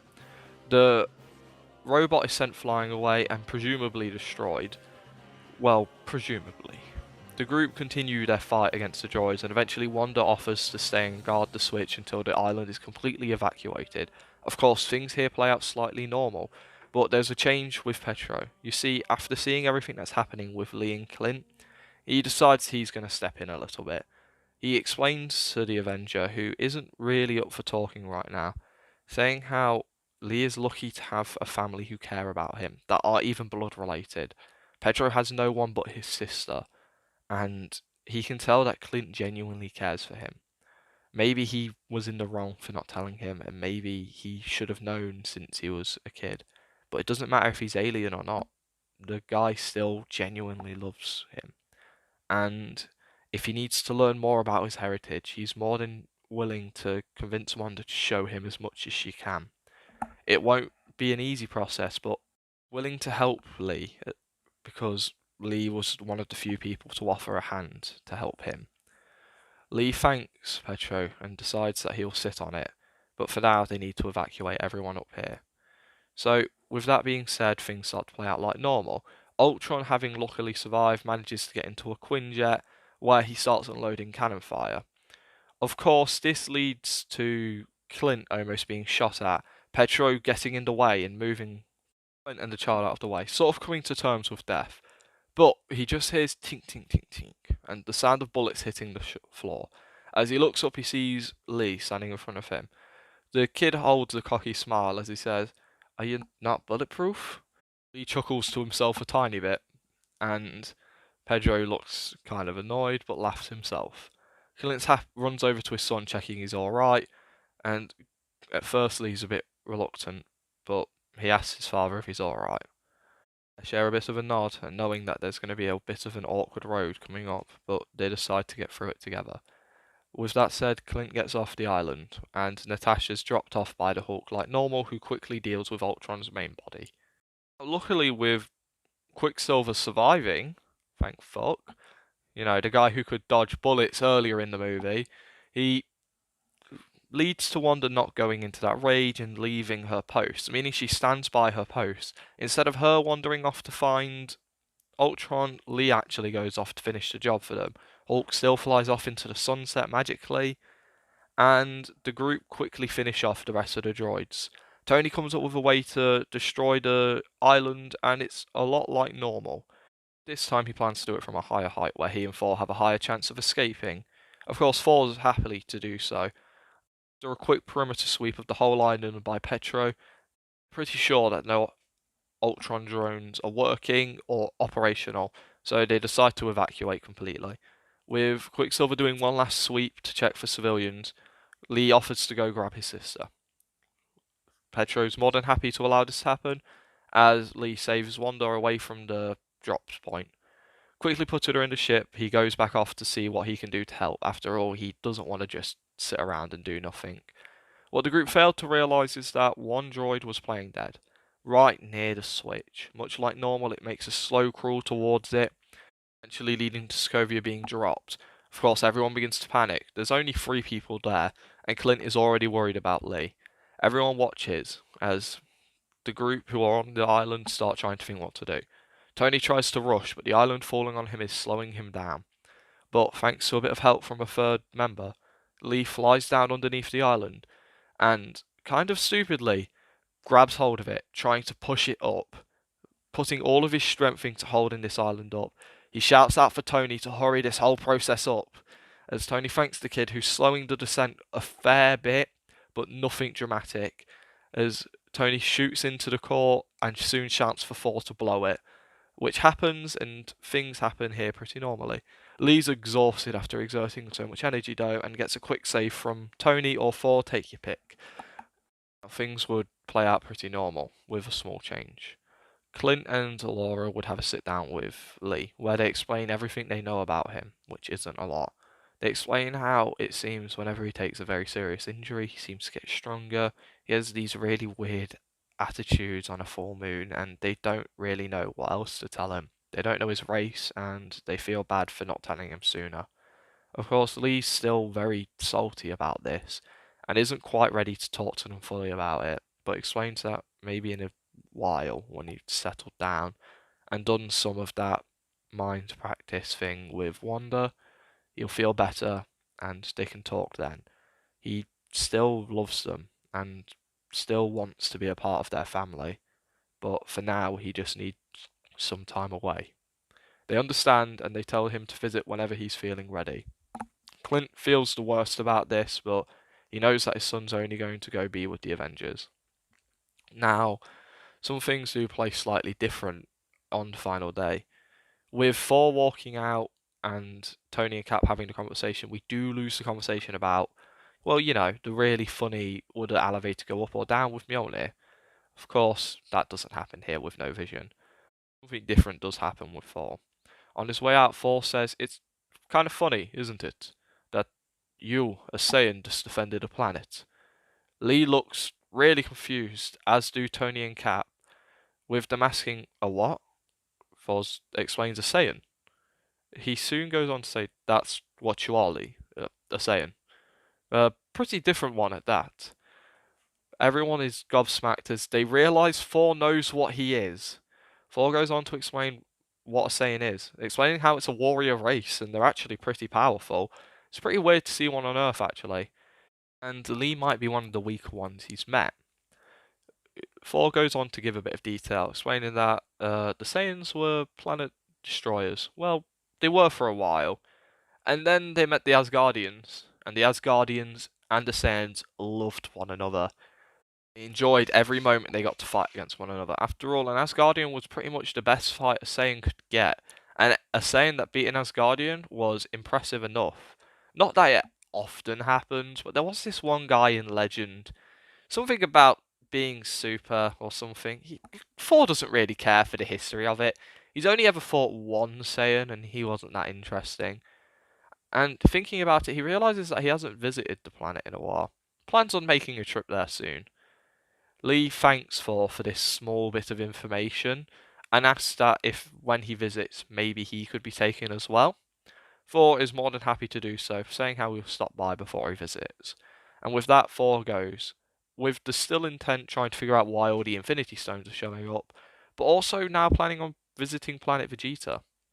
Lee, who's happy to have learnt something, says goodbye to Tony and thanks him for everything. He still very much likes the kid and tells him that he can always pop by for a visit and any cool items he wants, don't ask him for. Of course, Tony would make him for anything pretty much, but he's just having a laugh with the kid. Of course, Tony and Cap's goodbye doesn't change much. In fact, they might even end it on better terms since the arguments were a bit less, since Lee was always making peace. And soon, Natasha, Lee, and Cap get ready to train up the next generation of Avengers. Of course, most of the team is the same. Par Vision is replaced with Petro, who would soon don the name Quicksilver. Of course, one final thing to cover would be Wanda's mind training with Lee. We see Goku watching himself as a child being placed into a pod, before waking up in the middle of the night scanning around the room, catching his breath. This memory has been somewhat haunting Goku, since Wanda has shown him it, and now he's up, he knows he won't get back to sleep, so he heads off, going to do some training in a bit of a training room, where he begins his normal daily routine of working out, and eventually is joined by Cap, who gets up early himself, and has gotten really used to seeing Lee up this early. He asks the kid if he's having trouble sleeping, with Goku nodding, as Cap asks if he needs to take some time away from the team, just to find himself or get some good rest. But Goku shakes his head, explaining how he wouldn't know what to do. Besides, how would they survive without him? Cap laughs a bit before saying that they would be just fine, before Goku starts mockingly reminding Cap that he was the reason that Ultron didn't get the scepter, and then he managed to hold on to Ultron long enough to shut him down. With Cap nodding his head in agreement as the two begin a bit of a spar. With Goku having grown so much over time, he's actually stronger than Cap now and can most of the time win in a battle against him. Now, after a bit of training, the pair head off to go eat, where we see the rest of our heroes. The moment Goku enters the room, Petro waves down Lee. Goku runs over to go sit with his new friend, as the pair sit down to eat. The pair had gotten really close over the few weeks. Petro is thankful for Lee helping him, while Goku finds Petro super interesting, and with his speed and weird sense of humour, they are kind of just super close friends. Now, this isn't just a duo though, it's also a trio thanks to Wanda. They are also part of this friend group, and Wanda truly finds Goku interesting. Thanks to being able to read his mind and thoughts, she can tell he's a good person deep down, to his core. However, he does hold somewhat of a dark side to him, but it seems to have mostly been buried throughout the years, and the longer it goes on, the more it's suppressed. She's also super grateful for Goku saving her brother after learning that. She thanked him a lot, and Lee openly responded that she doesn't need to thank him. It's his job to save people, and he also has siblings and couldn't imagine losing them, so he was always going to save him. The trio have become relatively close in such a short time, and the fact they are all the same age and have incredible powers does help out a lot. Now, Wanda has started helping Goku live through the vision she gave him, hoping to see if they can find more information out about the Saiyans, or just anything as a whole, and they often spend a bit of their day doing this, as Wanda goes through it all with Goku in much more detail. Goku gets to see a small part of his home planet, and seeing how advanced the race was, for the most part. They had some primitive homes, but some of the tech they were using seems amazing. Over the weeks, Wanda has managed to help clear up some of the patchy parts of his memory. Goku can see a bit more of his home planet now when they do some vision training, and he can actually see a bit more of the attack which was clearly happening. And after multiple weeks, they sit down one day to do their training like normal. And the moment they enter, Wanda believes she can actually clear the black covering the people that were saving Goku, giving them a face or possibly even a name to work with. And after a small wave of the hand, both Wanda and Goku get a good look at the people who saved him when he was a baby. And instantly, while staring down these people, they both know who they are. Straight away, they can identify both of them as Goku's parents. This causes the Saiyan to freeze and stare at the memory of his birth parents, and he grins briefly before feeling sad.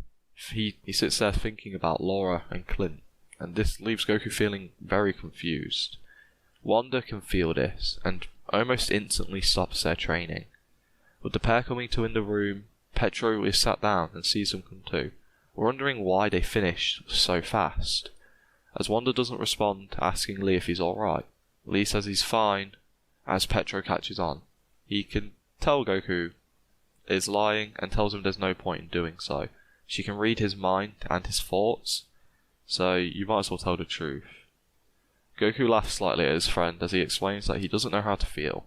In his heart, Clint and Laura are his family and parents, but he also wants to know more about the people who he just saw. Wanting to know why they sent him to this planet, or just their names, would help him. Wanda says that maybe it will come to him after some more training. As Petro says, or whenever Thor is to show up and take him to the home planet, Goku agrees and sees these both as logical possibilities, but he asks if he could just take a small break from the training. The pair obviously allow this, and Goku heads off to be alone for a short while. He's got a lot going through his head right now. He figures that maybe going for a walk in the surrounding forest will help clear his brain a bit. After all, this helps him feel like he's at home, playing in the forest with his mother, and it puts a smile on his face as he relives some of those earlier childhood memories, back before he knew he was an alien. As hours pass, night begins to fall, and he realises that it's almost midnight, and he should probably head back home, back to the base. He takes a look into the sky, where he sees something he's never seen before in his life, a full moon. He looks up at it and can't help but stare, thinking how beautiful it is, and actually smiling. But then everything goes black, and the next thing the Saiyan knows is he wakes up hours later, in the middle of a forest in a giant crater. Surrounding him are his teammates and Tony. With him taking a few seconds to look around, confused, he's asked why everyone's got their weapons pointed at him, and how they got all so beat up, as the group holds still. But Wanda and Natasha both quickly look away from the boy, so Wanda tells her brother to grab Goku some trousers. As the boy runs off and shows back up, throwing some clothes towards Goku, who quickly changes, Tony finally drops his arm, asking if that is really Goku. The kid nods, asking why are they out here, and how come it's daytime all of a sudden. As everyone just looks gobsmacked. Tony asks if the boy remembers anything from the last 6 hours. Goku just shakes his head, as he explains that he just saw the full moon and must have passed out or something. He doesn't know. Tony tells the boy that they have spent the last 6 hours fighting a giant monkey, and once the moon disappeared, the boy shrank down, becoming, well, him. Goku looks shocked, asking for Tony to say that again. However, Steve walks towards the kid, asking if he seriously doesn't remember anything. Goku nods his head, as Cap explains how at some point after midnight, they realised that he was missing, so they sent Petro out looking in the forest for him. But when he didn't find Goku, he found a giant ape, or a big monkey-like creature, rampaging just throughout the forest and causing a lot of destruction, heading towards the base. Of course, Pedro rushed back to the base, where the group at first didn't believe him. However, after hearing a beast-like roar and checking some security footage, they saw the beast and called in for some help from Tony. They then began fighting off the giant monkey, with the battle happening for hours. None of them were able to hurt the great ape. However, during the fight, Wanda managed to summon up a huge amount of power and pinned the monster down for an hour or two, buying the group a lot of time. And soon, when the sun rose, the monster shrunk down into Goku. And Lee just stands looking confused and worried. He finally gets to see the extent of the injuries his teammates have taken, and things slowly start to click that all the injuries they have were inflicted by him. The boy begins to profusely apologise, heading towards everyone to help them. Some of the group make a step backwards, and Goku, seeing this, looks upset, as Wanda speaks up saying how Goku wasn't in control at any point during the rampage. In fact, it was nearly impossible for Wanda to sense the Saiyan inside the monster. The only reason she did is because she's been inside his mind so much. If it wasn't for that, she would have never connected the two dots. Natasha also says that Goku wouldn't actively hurt any of them. She's known him since he was quite young, and knows that he's a kind-hearted kid. With the girl smiling weakly towards Goku, as Wanda passes out, Petro catches his sister as everyone goes towards her, checking if she's alright. Petro explains that she's probably just drained from using her psionic abilities so much, and just needs a bit of rest. She's never had to use them on such a large creature in such an intense rate. It's probably just drained her. Everyone sighs in relief as Goku heads towards both Rhodey and Sam, helping them stand. Both are a bit apprehensive, after all these two know Goku the least, but they do accept the help. And after a very quiet walk back to the base, with Pedro rushing off with Wanda to get her checked in, everyone else gets back to the base. Everyone's placed in the medical bay, except for Goku, who just goes and sits in his room, feeling guilty when unsure of what to do. However, after a short few hours, he gets a knock on the door, as Pedro walks in and scans his friend up and down, asking if he's alright.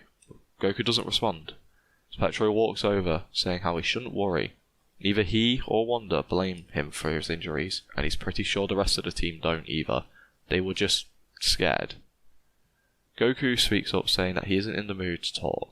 Petro nods, before throwing a phone into the room, saying his parents are on the line, wanting to talk to him.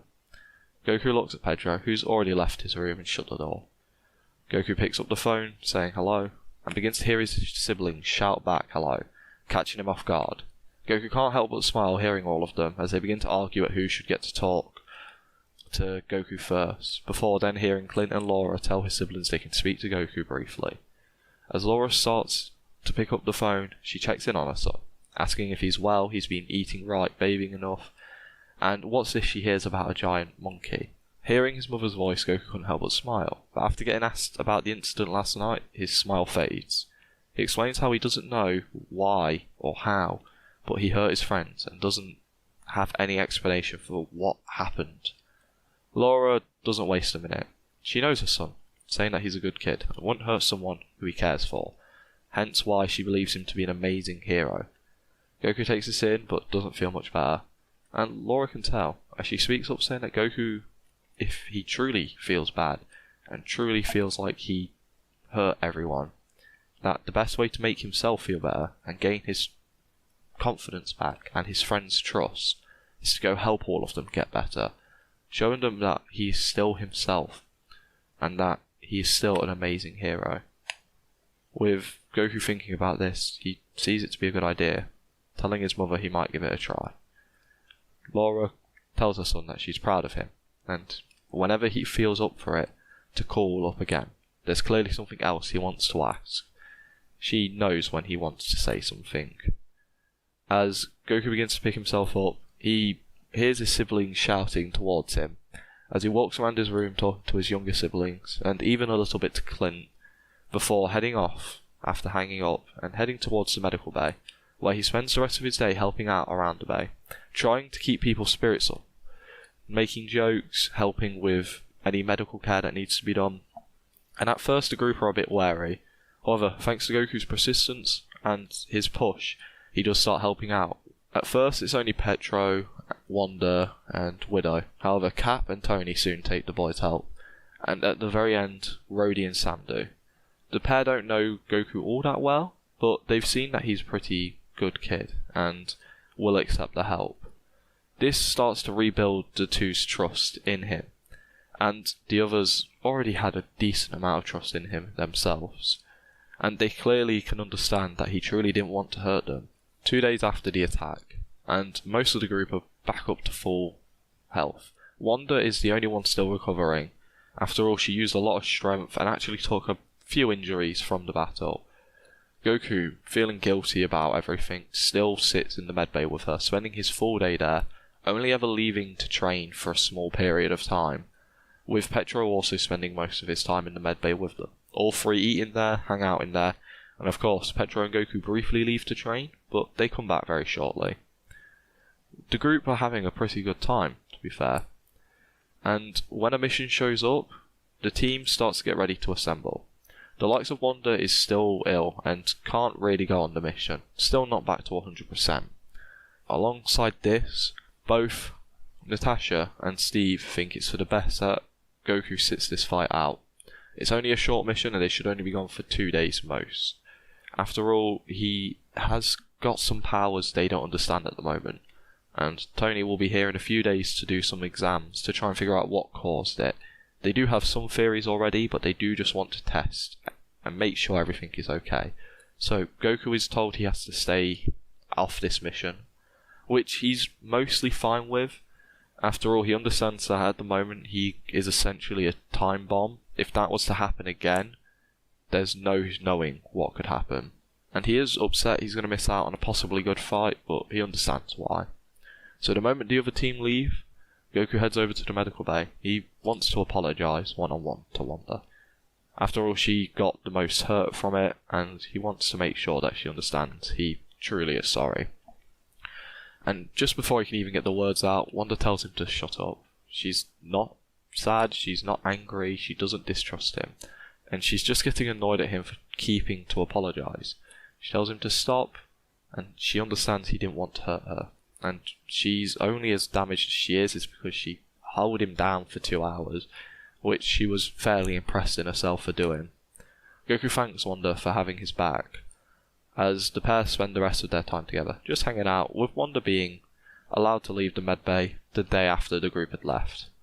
With everyone better and the group away, Goku decides to make a private call home, where he's greeted by the voice of his father, who asks how the kid's been doing. He had heard about the events through not only Natasha but also Laura, and he just wants to hear how his son's doing.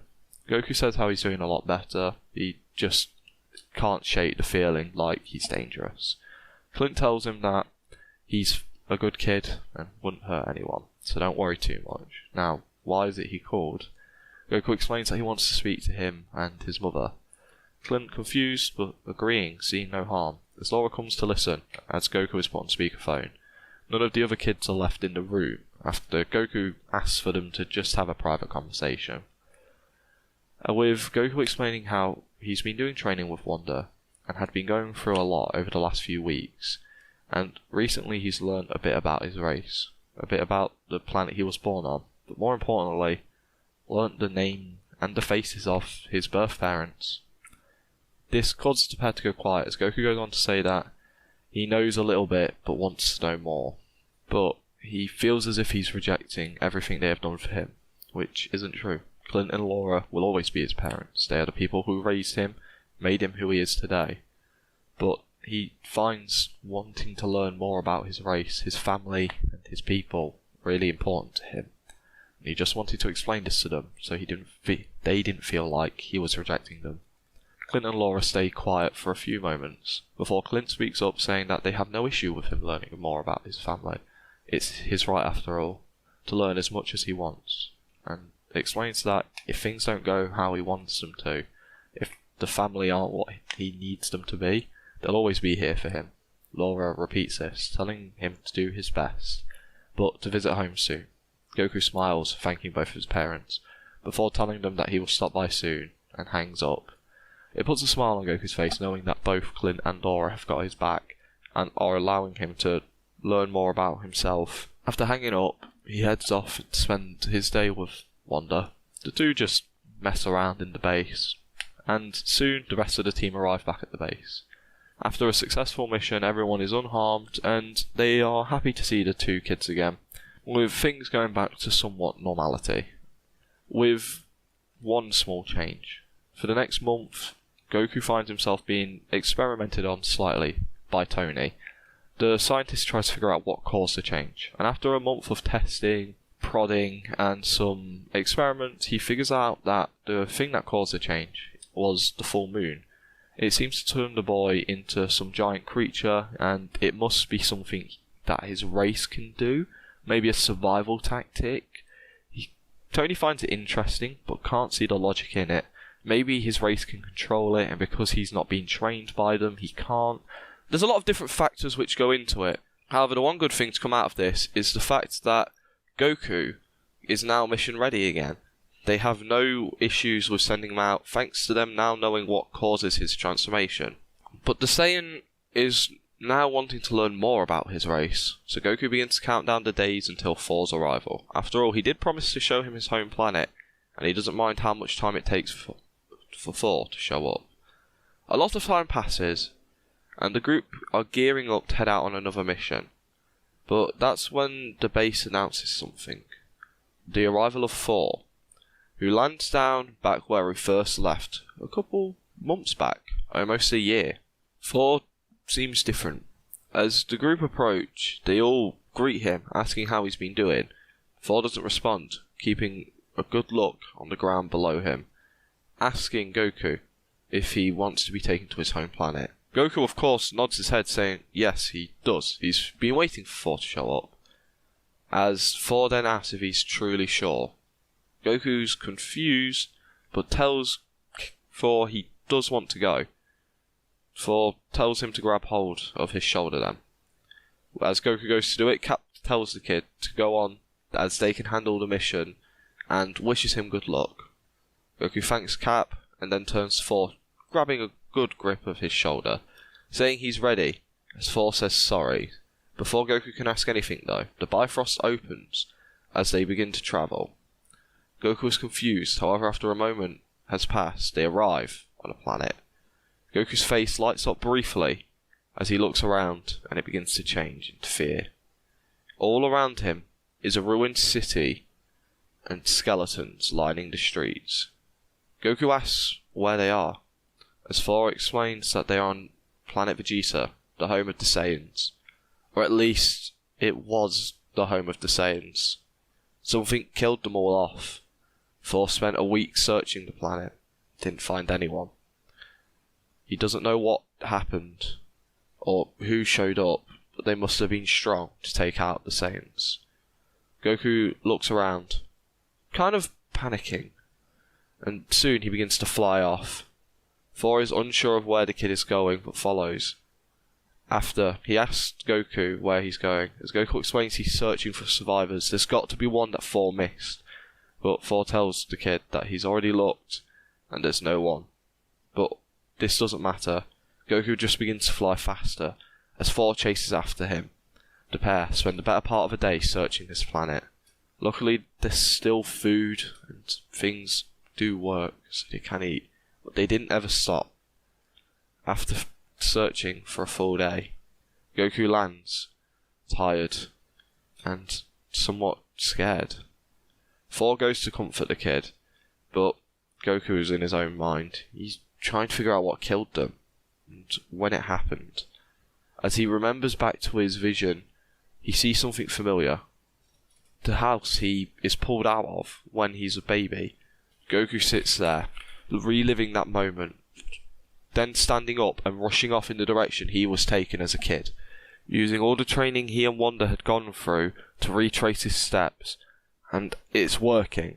He runs past the giant Leviathan body, and soon arrives in an open area, with nothing in it but a massive scorch mark along the earth in a line. The Saiyan sees this, and begins to look around. He's confident this is where he last saw his birth parents. As he lands near the scorch mark, he sees two bodies, and armour surrounding the skeletons. He knows that armour, and that is the armour of his birth parents. As he sits and looks at them, it triggers something from the past. Something that had been blocked just a few seconds prior. In all of Wanda's training, she couldn't even unlock this. Goku relives his last moments with his parents. As he's about to be sent off into space, he hears a voice that he had never heard in one of his memories before. As his baby self looks past his parents and sees a giant purple man holding a giant double-blended sword, Bardock shouts out at Gine, saying to get Kakarot out of here, as Gine shakingly nods her head as she begins the launch sequence, while Goku watches his father charge up a massive blue orb of energy. Then he fires it off towards the purple man. The giant man easily blocks it, using his sword to rotate the beam away from himself and begin to walk towards the Saiyans. Bardock screams out to die. As Gine finishes the final steps of the launch, she shouts out to Bardock, saying it's done. Bardock shouts out to get their son out of here, as Gine begins to launch Goku into space, wishing him the best of luck. Goku slowly raises into the sky. However, he manages to cast the last few minutes of his parents' life, as he sees the purple man impale his father on a sword, and then grab his mother by the throat, beginning to crush down on her windpipes. The young Saiyan and the purple man lock eyes for but a second, as Goku screams out, letting a giant explosion rip out of his body. Goku comes to see what he had done, making a massive crater where he once was. Thor lands near the boy, asking if he's okay. Goku shakes his head. He explains that some purple alien did whatever happened to the Saiyans, and he now remembers everything quite clearly. The invasion on Earth a couple years back, it was the same creatures.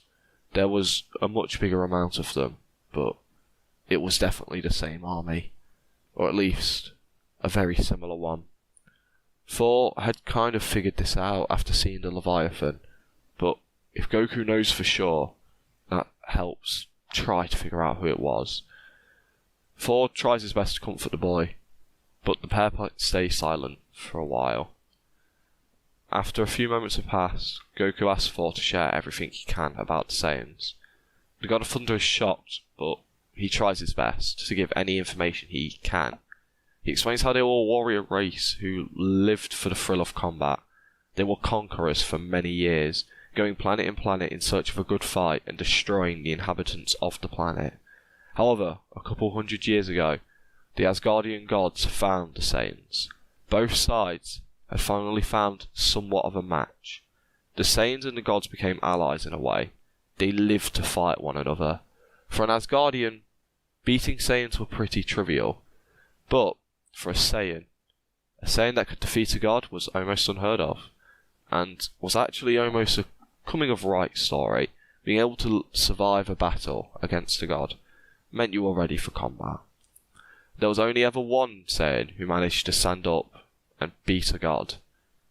He managed to beat his father Odin, and this Saiyan was something Thor can't remember. The details are blurry, but he does remember one thing. The Saiyans called it a Super Saiyan, someone that managed to challenge the gods themselves, and in fact were able to surpass them with ease. But only one has ever existed. Goku can't believe what he's hearing and asks for more information, anything Thor can share, but the God of Thunder draws a blank. He does have an idea of how to get Goku a bit more information, but he's not 100% sure if he'll be allowed. Goku begs Thor to at least try, as Thor tells Goku to grab hold of them, as the pair reuse the Bifrost, but this time, arriving at Asgard. Thor tells Goku to wait, as Thor disappears for a short while. Well, Goku has to wait around alone, and he's in his own head. He begins to realise that he's very well the last Saiyan. There might not be any others alive. Alongside this, he doesn't even know the murderer of his planet's name, or why he did it. For now, all he can think of is revenge, wanting to find this man and kill him, for taking away his opportunity to know more about his heritage, and more about his past. But, for now, if his father, who, from what Goku could see in a brief display, is stronger than him, there's no way he stands a chance. After a while of being stuck in his own thoughts, eventually Thor returns, and hands Goku a book. The Saiyan looks at it, and then looks at Thor, and raising an eyebrow. Thor laughs, explaining that all the info that the Asgardians found out about the Saiyans has been kept in this book, and it will be the best way he can learn anything about his race. The Saiyan's face lights up as he thanks Thor so much, and is about to ask to be taken home to read it, which is where Thor explains that he will actually have to read it in Asgard. The book itself is not allowed to leave this planet, or this realm, so he will have to read it here, and Thor hopes he understands. Goku doesn't particularly mind, as he spends the next few days in Asgard reading about the race. He learns about the thing called the Great Ape Form, which is the giant monkey state. He confirms that the full moon is what does it. There is science behind it, but Goku doesn't mind for that too much. He does learn that it takes a lot of willpower and pride to be able to subdue the beast and control the state, something that Goku sees as a very useful thing to learn. He also learns that he will grow stronger after recovering from a near-death experience. Thinking back to a few times he has been close, he understands that might be true. And finally, they have an ability to harness an energy that they can weaponize. With Goku thinking back to what his father could do, his birth father, he wonders if he will be able to do anything about that. After all, his father, his birth father, was able to kill a Leviathan with it. So he begins trying to practice that a small amount, getting some tips from the book, and slowly starting to pick it up. But the thing he's most interested in is something called the Super Saiyan, the thing Thor was telling him about. The power which gives any Saiyan to rival the gods, to shake the world around them, to make it so the Saiyan's wrath can't be stopped. Nothing else is known about it. However, it does only arrive once every 1,000 years. While reading the book, he often finds himself thinking about what he saw, wondering how he can find the Purple Man, but he mostly continues to read. It only takes Goku a few days to finish the book. With him having to take breaks to rest and eat, he manages to get through it pretty fast. While going through the book, he does find himself sneaking in a photo or two of pages, which he finds interesting and believes could be useful for him. But once he's done, he thanks Thor, telling him this has helped him a lot, and asks to be taken home. Thor, of course, is willing to do so, but says to the kid, he may not be the last Saiyan, and Thor will keep an eye out for any news of any other beings out there who resembles a Saiyan. But for now, he needs to keep his head high. He'll also investigate whatever the murderer of planet Vegeta was. After all, there were some Saiyans he quite liked, but obviously now they're all gone. Goku thanks Thor, as the God of Thunder tells the kid to keep up with his training, and hopefully, maybe he'll become a Super Saiyan. Wouldn't that be a story? Goku laughs a little bit and thanks Thor once more as he's sent home. But on the arrival, all he can think about is what happened, what he saw, and how he can avenge his race.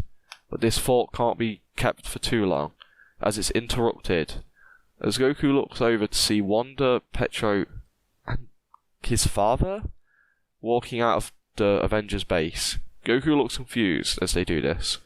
The trio look at Goku also a bit confused, and clearly a bit defensive. Goku asks what's going on, as Clint explains there's a fight coming up, and they're gonna need his help. Goku's confused, as Clint catches him up, as the few days that Goku has been gone, the events of Civil War, the opening scenes that is, have played out. Currently we are living through the recruitment section, and Goku has been thrown right in the deep end of it. Goku hears what had happened, and knows that he needs to intervene, but can't believe that they have managed to cause a war amongst the Avengers in only him being gone for not even a week. Goku agrees to help out his father and Cap, heads off, getting ready to play out his part in Civil War. But for Goku's story, that's where I'm leaving this part. However, I do want to make one quick trip into space. Back a few years, when the Guardians had first formed, we see a small change in Gamora and also Nebula. In this timeline, they are essentially the same. The pair still share the same relationship. But when Gamora is warning the Guardians about the threat that Thanos is, and also her sister, she warns them of one other being, her father's son, or should you say her brother, the last surviving Saiyan, known as Raditz, and has been working under Thanos for years. The Guardians can't believe that there's a Saiyan alive. Of course, the rest of the Guardians are interested, as they ask for any information about the Saiyan as they can get. Gamora explains that she doesn't know much. However, she heard the story that there was two Saiyans who tried to save their two kids. They were successful on one. However, after putting up a good fight against Thanos, both fell, and their other son was trapped. He didn't witness the murder of his parents thanks to being locked away in a pod, so when Thanos opened the door to see the kid, he embraced him, accepting him into his ranks, adopting him as his son. This was her older brother. His name was Raditz. He's a ruthless killer who lives for the thrill of murdering anyone who defies him or his father Thanos. The group can't believe that not only is there a Saiyan alive, there's a possibility of a second one still being out there, and they ask why Thanos never searched harder for him. Gamora explains that he got too far away, and Thanos didn't see the point in searching for one lowly child. After all, he had got one Saiyan. He believed that to be enough. The group hearing this are actually pretty scared of Thanos. Not only is he an impossible wall to kill, but also, if he's got a Saiyan on his side, that could spell disaster for any plan to take him out. Something not making sense in Rocket's head though, as he asks Gamora why Thanos even killed the Saiyans off anyway. Gamora takes a moment and explains that he never really spoke about his conquests on the planet, thanks to the fact he wanted to try and keep the annihilation of the Saiyan race behind Raditz's back, because he still doesn't know the murderer of his planet is the man who has been raising him for the last few years of his life. The group take this in, as Gamora then says, the reason that Thanos killed the Saiyans was out of fear. The Saiyans were things that could rival gods, according to legends, and if they could, his plan to bring balance to the universe could be thwarted by them if the Saiyans saw it as needed. They weren't do-gooders by any mean. However, Thanos is a strong opponent, and if a Super Saiyan was to have arisen, he could have taken down Thanos with ease. Thanos couldn't take that risk, and executed all Saiyans on planet Vegeta. The group can't believe it, but they can't dwell on it too much. As the Guardians begin to go back to doing a bit of good and a bit of bad throughout their two stories, most things in them play out the same. Just an odd conversation between Nebula and Gamora change a little bit. There's a small chance that Gamora might also have a few artificial augmentations, but for the most part I'm going to say she didn't. Thanos would probably only punish the person who came last. And if Gamora was winning against Nebula, she wouldn't win against Raditz. So she is still the same, and Nebula would probably have a bigger hate towards Gamora and her older brother. But that's where I'm leaving this part. Goku, Clint and Petro, plus Wanda, make it a good distance away from the Avengers HQ. Taking a minute to catch their breath, Goku asks what's going on. He sees Petro's arms bandaged up, and everyone seems a bit tense. Wanda decides to catch up her friend on the events which had happened over the last few days. We cut back to the day Goku left with Thor. We see the opening mission of Civil War play out mostly the same. However, thanks to Petro being alive when Wanda tries to contain the bomb and things start to go wrong, Pietro reacts, clearing out a few civilians before the bomb goes off. However, he doesn't manage to save everyone, leading to some events playing out like normal. However, the casualties have dropped dramatically. There are some minor changes for Tony too, as between him showing off Quentin Beck's new tech, which he still calls Barth, and him meeting Charlie's mother, we see Tony speaking to Jarvis about an idea on how he can upgrade his Iron Legion to be more like Ultron, stronger, faster, more intelligent, and this is all due to the events of Age of Ultron being dampened thanks to Ultron never getting the Mind Stone, less people dying in Sokovia. The man feels more comfortable pushing the limits of the Iron Legion. He has a kill switch on hand in case he ever needs it, in case of another Ultron-like event, and he's only currently working with 4 models, and he works on improving them every day from his original design. Back at Avengers HQ, Wanda is being comforted by her brother and Steve. She appreciates the pair doing this, after all she feels terrible for everything which happened, but right now she can't help but wish Goku was here to talk to her and comfort her. She finds this weird, but it's how she feels. When Tony arrives for the announcement of the Sokovian Accords, things go a lot like it had done, but here the talk between the Avengers is a bit different. The group are more calm and collected, not aggressive or sassy with one another, thanks to years of Goku keeping the peace, and it's led to the Avengers not holding a small bit of hate towards one another, causing things to be a bit more diplomatic. Steve is still against the idea, however once Penny dies he soon changes tune, like he did in canon. This leads to the meeting of them for the Sokovian Accords happening. Natasha still goes, however this time she's accompanied by Petro and a reluctant Wanda, who had been convinced by her brother to face the press head on, and let them understand that she didn't do anything to harm people, it was all an accident. So, this leads to the Maximoff twins being present during the bombing incident, where once again, thanks to the quick-moving speedster, as this explosion begins to go off, the man moves faster than he's ever moved before, getting as many people out of harm's way as possible. However, he is not fast enough to completely save everyone. Some people are still partly caught in the explosion, getting seriously hurt or third-degree burns. One of these people is actually King T'Chaka. However, he is still partially caught in the explosion, causing him to get badly hurt, burned and injured. He's in critical condition, however he should survive if he's rushed to a hospital fast enough. Hearing this, Petro wastes no time rushing the man to hospital, and soon taking T'Challa there as well, just for backup. T'Challa is ever in Petro's debt, sharing how he will repay him one day, he just doesn't know how. Petro says not to mention it, after all, it's what heroes do, before he rushes back, and the attack having ended, Petro, Wanda and Natasha start assisting where they can, where we see the next few acts of Civil War go slightly differently. With his father alive, T'Challa doesn't go chasing after Bucky. Instead, he stays by his father's side while he is bedridden.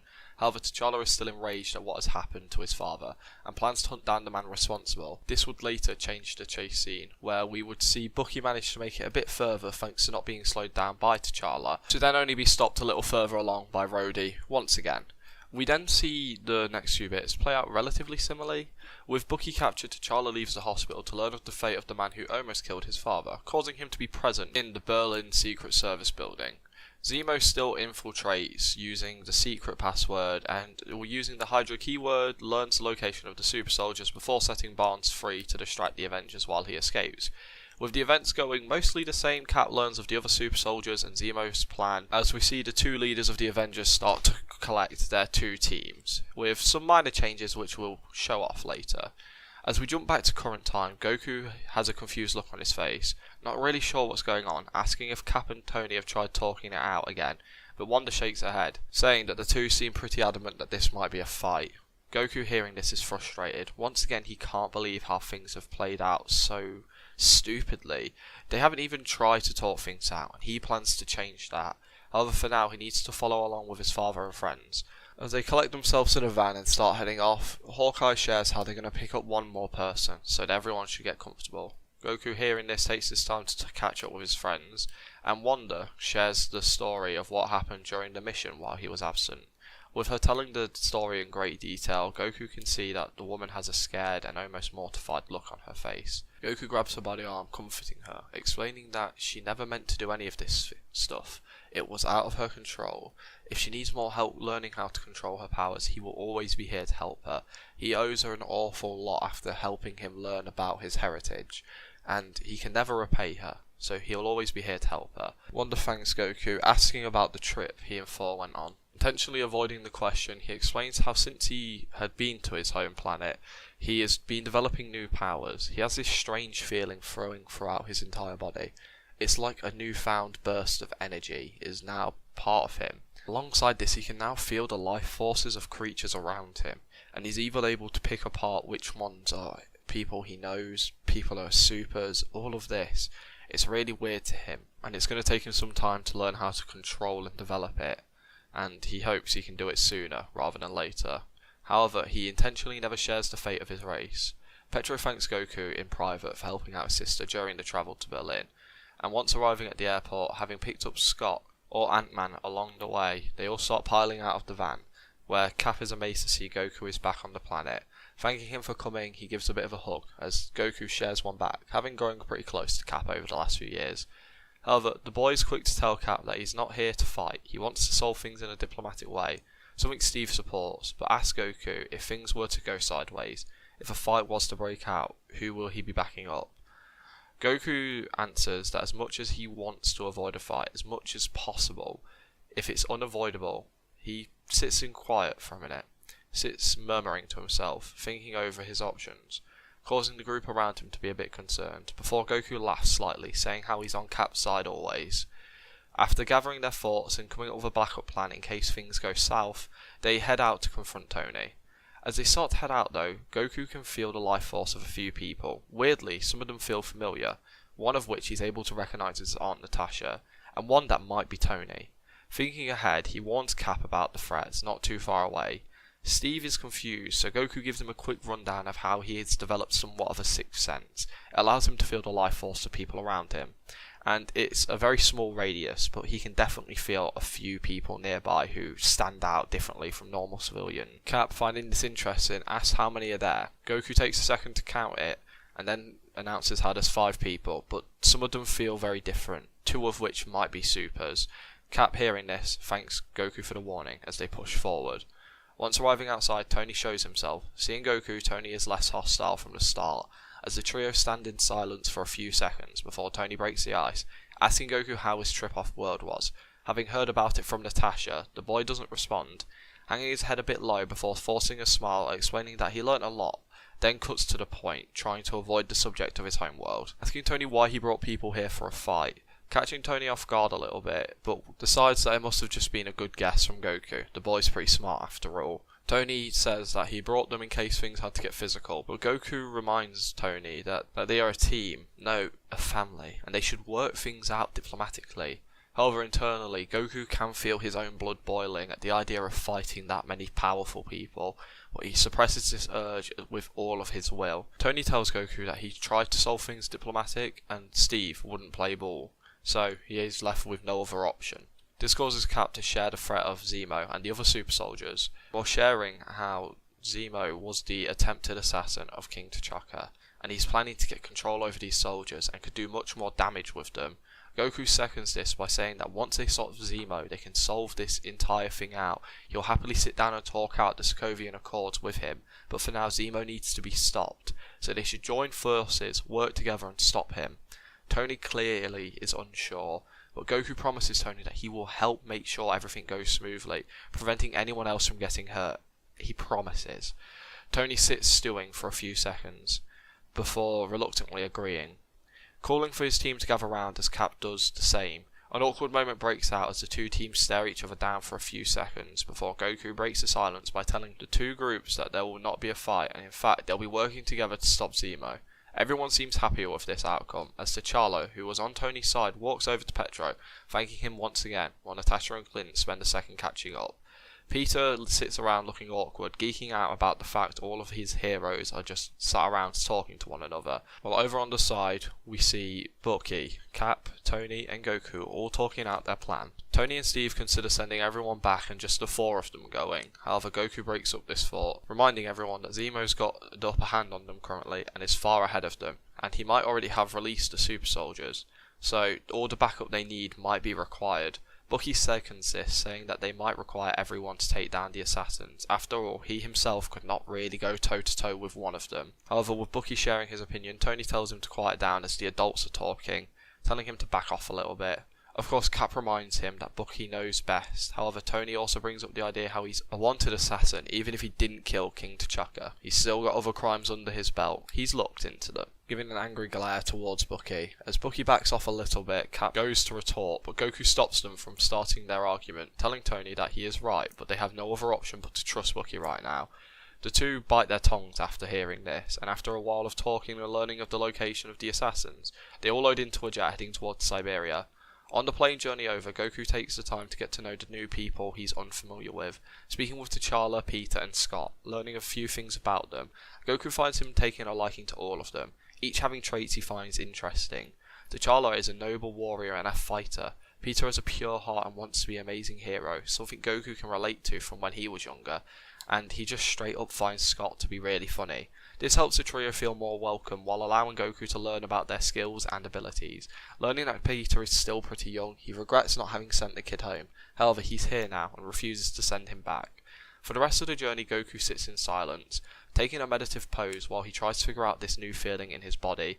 He tries to harness this newfound energy, but is having no luck. Seeing that he's struggling a bit, Wanda enters his mind to try and help him out a little bit like she always has, but upon entering, she finds herself being overwhelmed by an incredible sense of fear she had never felt off Goku. This incredible feeling of anxiety, which she had also never felt, and then she understands the cause of it. She watches Goku relive the moment his parents were killed, and seeing his planet get destroyed, only just recently. Pulling away from Goku's mind, she rubs her head a little bit before hugging her friend softly. Goku wakes up out of his meditation, asking Wanda if she saw everything. She nods her head, asking if he's alright. Goku says he's fine, he was just shocked. But now he has this horrible feeling inside of him that the man who killed his home planet, the man who killed his parents, might resurface and try to destroy Earth. He had no idea what he was after, and that's why he needs to keep the Avengers together. At all costs, Wanda and Petro hear this, agree to help. However, the three new members in Peter, T'Challa and Scott hear this, and don't say a word about it, but realise that Goku wishes to save the Earth from an unknown threat, and this helps them gain trust of his judgment. Once arriving in Siberia, the group break into the facility, begin searching around. They find the super soldiers having been shot. Goku, having spoke to Peter earlier, knows he is fairly young still, and goes to cover the boy's eyes. However, Tony has beat him to it, having told his suit to cover his eyes. This sends Peter off guard. However, Goku helps guide him around until they are out of sight of the dead super soldiers. After searching around for a few minutes, they find Zemo, having locked himself into his safe place.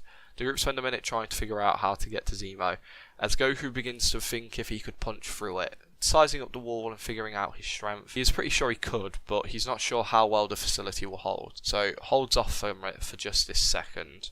While this is all happening, Zemo begins to speak and share why he and they are here, explaining that everything he had done, from the attempted assassination of King T'Chaka to killing innocent people, was all to bring them here. However, truthfully, he wasn't expecting all of these people, or King T'Chaka to live for that matter, but that doesn't change his plan in the slightest, as the screen starts playing the recorded footage of Bucky killing Howard and Maria Stark. Tony watches the video intensely, staring the screen down. Steve, knowing what this video is, tries to talk some sense into Tony before the video ends. However, Goku can't help but feel disgusted and confused at why Steve would hide this from him, why he wouldn't tell Tony about this. And Tony asks the questions which Goku is thinking, asking if Rogers knew about this. Steve goes quiet, tries to avoid the question, but Tony begins to push for an answer, causing Steve to tell him that he knew. Tony feels of pain he didn't know he could feel as he turns away, trying to collect himself. Rhodey moves to his side to try and comfort his friend, while Goku approaches Steve, telling him and Bucky to back off a little bit. However, Wanda can't help but sense the rage building in Tony. Quickly warning Goku, the boy tries to comfort Tony, moving away from Steve, but the rage has already boiled over as Tony's mask clips into place as he flies towards Bucky, swinging wildly, landing a solid punch in the Winter Soldier's face, sending him skidding backwards a little bit. Steve tells Tony to calm down, however Bucky has already begun to put up a fight, swinging and connecting with his prosthetic arm, making a dent in Tony's armour. As the two start fighting, it doesn't take long for Steve to join in. Shortly after that, Rhodey joins in. However, it's a dead even match until the newly improved Iron Legion breaks into the room, having been summoned by Tony a few minutes ago. With both Bucky and Steve outnumbered and outpowered, Sam, seeing this, jumps in to help out his friend, trying to stop the Iron Legion. However, he does not gun for Rhodey, only fighting the robots and Tony. Meanwhile, the rest of the Avengers watch in shock, unsure of what to do or who to support. Everyone looks to Goku for answers, but the boy is currently stood in shock and anger. He can't believe that the two of them were so stupid to break into a fight, allowing Zemo to escape. He can't believe Steve didn't tell him about Bucky killing Tony's parents, so he could have tried to set something up. He can't believe everything going on, and more importantly, he can't believe how fast his family is falling apart. The whole bunker begins to shake violently, so does the mountain. A blue glow starts to emanate from Goku. However, before too much can happen, he feels a hand reach to his shoulder, someone grasping onto his hand as well. Looking around, he sees the face of his father having grabbed his shoulder, and Wanda currently holding his hand, while Petro and Natasha stand staring at him with a smile. Goku begins to calm and realise everyone is waiting for orders. He takes in a deep breath and the blue glow starts to disappear. Having calmed down, he looks around to his team, seeing that not only are his friends and family waiting for him, but so are the new Avengers of Ant-Man, Spider-Man and Black Panther. Goku knows that they need to stop the fight, but also stop Zemo. So taking a moment to feel the energy of Zemo heading upwards, he looks towards Spider-Man, tells the boy to go and stop Zemo from escaping. Knowing combat might be a bit too much for the young Avenger, Goku walks over towards the door Zemo was hiding behind, summoning all his strength and punches straight through it, ripping the door off its hinges and throwing it to the side. He looks towards Peter, telling him to capture Zemo alive and bring him back as fast as he can. Peter tells him he'll do as best as he can as he runs off, webbing up the stairs towards Zemo. Goku then looks towards everyone else, telling them that they need to stop the others from killing each other. He tells the group to try and avoid lethal force, however, if it's required, do so, but no killing. He tells the group he will deal with the robots, and Petro offers up to help while the others fight off the Avengers. Everyone nods in agreement as they rush off. Goku leaps upwards towards an Iron Legion bot in the air, knocking it straight towards the ground and into another one. Not doing a lot of damage, however gaining the attention of those two bots, while Petro quickly tackles one of the bots currently having Cap pinned to the floor. With Tony flying towards Bucky to throw a punch, Clint fires off an explosive arrow in between the pair of them, hitting both heroes but knocking them away from one another. Tony looks at Clint asking what he's doing. The archer responds with how he's just following orders as he fires another arrow that Tony catches, but this gives Scott a chance to jump into Tony's armour where he starts breaking things, keeping Tony busy for a few seconds. Bucky tries to capitalise on this opportunity, however he's kicked back by T'Challa, telling Bucky that he no longer blames him for his father's near-death experience. However, he needs to stop him here and now, while also thinking punching him might make him feel just a little bit better. Seeing something going wrong with Tony's suit, Rhodey goes to help his friend, but is then pinned to the wall by Wanda's psionic powers. She apologises but tells Rhodey she needs to calm him down. The man, who isn't angry at all, but is just wanting to help his friend, starts putting up a fight and manages to actually lift his right arm and fire off a repulsor blast, hitting Wanda, causing her to release him for a few seconds, giving him a chance to fly towards Clint, who barely avoids getting hit by a repulsor blast, quickly returning the favour with a shock arrow, causing Rhodey to freeze up as the arrow hits his armour, causing him to freeze up temporarily. But it's around this time that Scott is flushed out of Tony's system, and the Iron Avenger goes once again to fight Bucky. This time he is stopped by Wanda, who starts throwing a lot of lab equipment towards the man, keeping him on his toes. Over with Natasha, she is currently fighting Steve, trying to talk some sense into the man. She's saying how they should be working together and not fighting right now. And even though Steve does see the Iron Legion as a threat towards his friends, it's the man who summoned them that he sees as the most dangerous one. As For Goku, Sam and Petro, they are all managing to keep up with the 4 Iron Legion bots currently present, with Goku having to fight off 2 robots at once while Sam and Petro fight off the other 2 individually. Sam is having a hard time fighting his robot, but he's managing to avoid getting hit too much thanks to just being agile and having the aerial movement he needs. Petro is managing to keep his robot at bay while just slamming it with all of his speed and force, while Goku is currently being backed into a corner by the 2 robots. He's able to put up a bit of a fight, however these are by far some of the strongest things he had ever fought. Not quite Ultron's level, however he's definitely sure that these robots are stronger than Steve. And Goku knows that at this point in time, the only people who would have the power to defeat these bots is himself and Wanda, and it would take both of them working together pretty well. Goku has long since overtaken Steve in terms of strength and speed, so he fears of someone getting hurt, so he fights as hard as he possibly can. As the battle continues to rage on, we see our webbed hero climbing up through the stairs, giving chase to Zemo, who has nearly managed to escape the facility when he is caught by a web connecting his hand to the door he was once trying to open. Zemo tries to break free of it, but Peter tells the man that it would take about 2 hours for it to dissolve, or a lot of force for him to manage to pull it off. He would be impressed if he could see him do it though, as Peter then webs the man to the wall of the facility, having captured Zemo.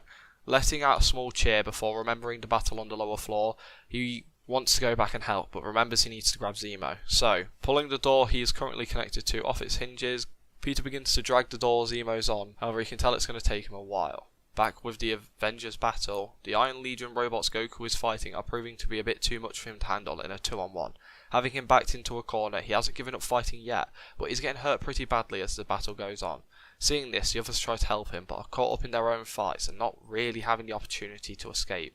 Goku realises he's on his own, so, with no other way to get out, he tries to harness this energy he has been feeling flowing throughout his entire body. He closes his eye, getting punched repeatedly in the chest, but he still stays calm, concentrating as hard as he can. Feeling the new energy flowing through his body, he begins to feel the life force of all the people around him. Remembering the energy beam that his father had used to kill a Leviathan, he begins to channel all this newfound power into his palm. As his right hand begins to glow, electricity begins to spark, as a blue ball begins to slowly form in the ball's hand. Tony's senses picking this up cause him to turn back to see Goku channeling this energy, preparing to fire off an attack of such power, which is off the charts. He shouts out for Goku to wait a minute, however it's too late as the boy releases a blast of massive proportion.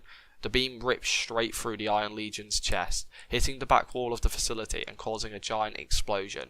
Everyone stops their fight as the ground below them begins to shake, as an alarm begins to blare out. Everyone begins to panic, and as if the last few minutes never happened, Steve calls out asking what's going on. Tony responds that it seems the blast damaged the building's integrity. Jarvis is doing a scan and can see that the building will only be standing for a minute more. As Tony says this, bits of the ceiling begin to fall around everyone, causing Steve to fall back into place as leader, calling out for everyone to start escaping. It doesn't take long for everyone to start falling back into position. As everyone starts escaping, the Iron Legion robots start providing help. With a scared Peter making it back down to the battlefield, he sees that everyone's escaping. An Iron Legion robot quickly takes Zemo off the kid's hand and flies off with him. Peter then starts running back towards the ship, and while everyone is escaping, Steve and Tony both notice that Goku is missing. Looking around for the young boy, they look into the corner where he once was fighting the 2 Iron Legion robots, seeing him trapped under rubble and not moving. Without thinking, the pair rush over to him, as Tony lifts the rubble off Goku, while Tony pulls out the younger Avenger.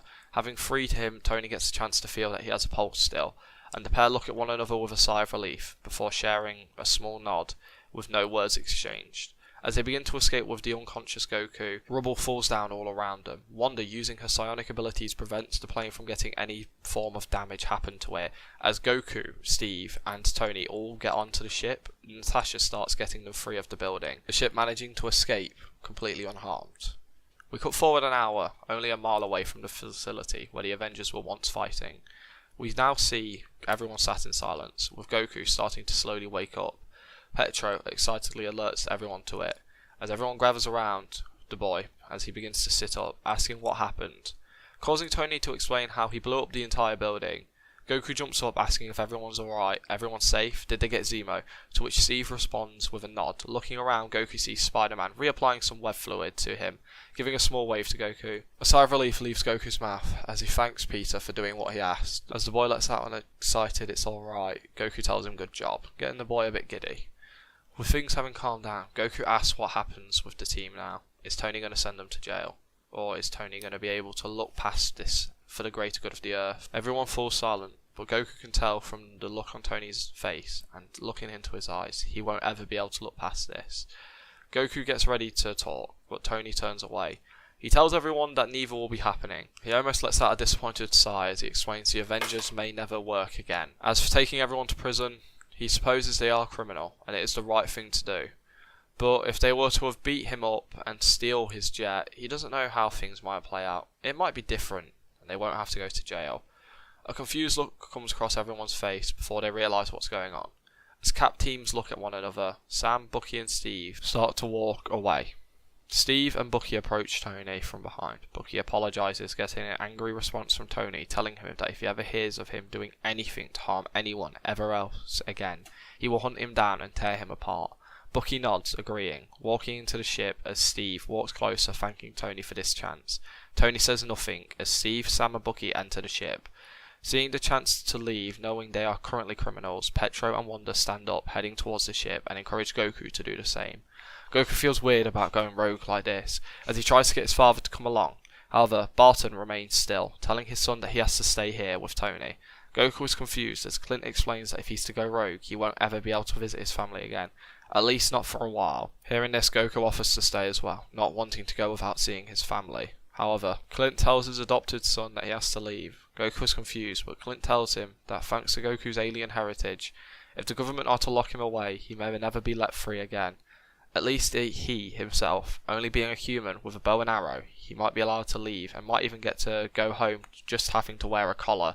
He isn't sure of his own fate, but knows what will happen to his son if he stays. Goku goes to argue, but in a rare moment of understanding, Tony turns, facing Goku, telling the boy it's true, explaining how they will poke and prod at Goku until they know how he works, even if it means killing him.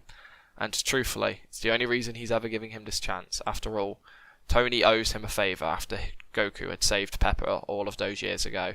So he should take this chance and leave. He promises he'll do all he can for Barton, but right now the boy needs to go. Goku, almost in tears, hugs his father tightly.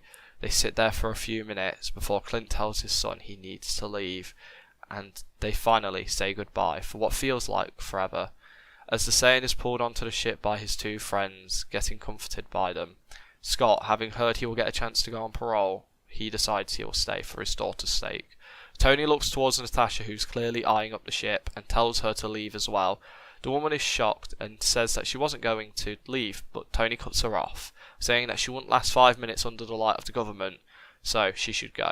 She thanks Tony, telling him how he's not as cold as she ever thought he was. As they all get ready to take flight, T'Challa walks towards them, telling them that they will all be welcome in Wakanda. The group thank him, as the country's coordinates seem to already be logged into the ship. Panther looks towards Petro, telling him that he always repays his debts.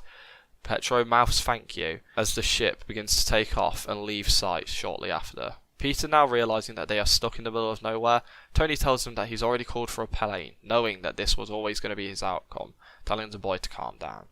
A few hours pass as the plane lands in the middle of nowhere, not in Wakanda, not in Scandinavia, somewhere in the middle of nowhere. As Goku's confused, he asks where they are. Natasha explains to Goku that the plane likely has tracking gear in it, so they have to ditch it and find a different way to Wakanda, and they will more than likely have to separate. The three younger Avengers look to see the others getting into civilian clothes, getting ready to depart. Natasha can tell the three are a bit shaken, so walks towards them and tells them she knows the three of them can do it, and she's already called in a friend who will provide them with clothes, money and transport, not too far from their current location. She writes down a number, giving it to Goku, telling him that this is the man that she has contacted for them's number, so if they ever need to contact her, explain to him how he is her nephew.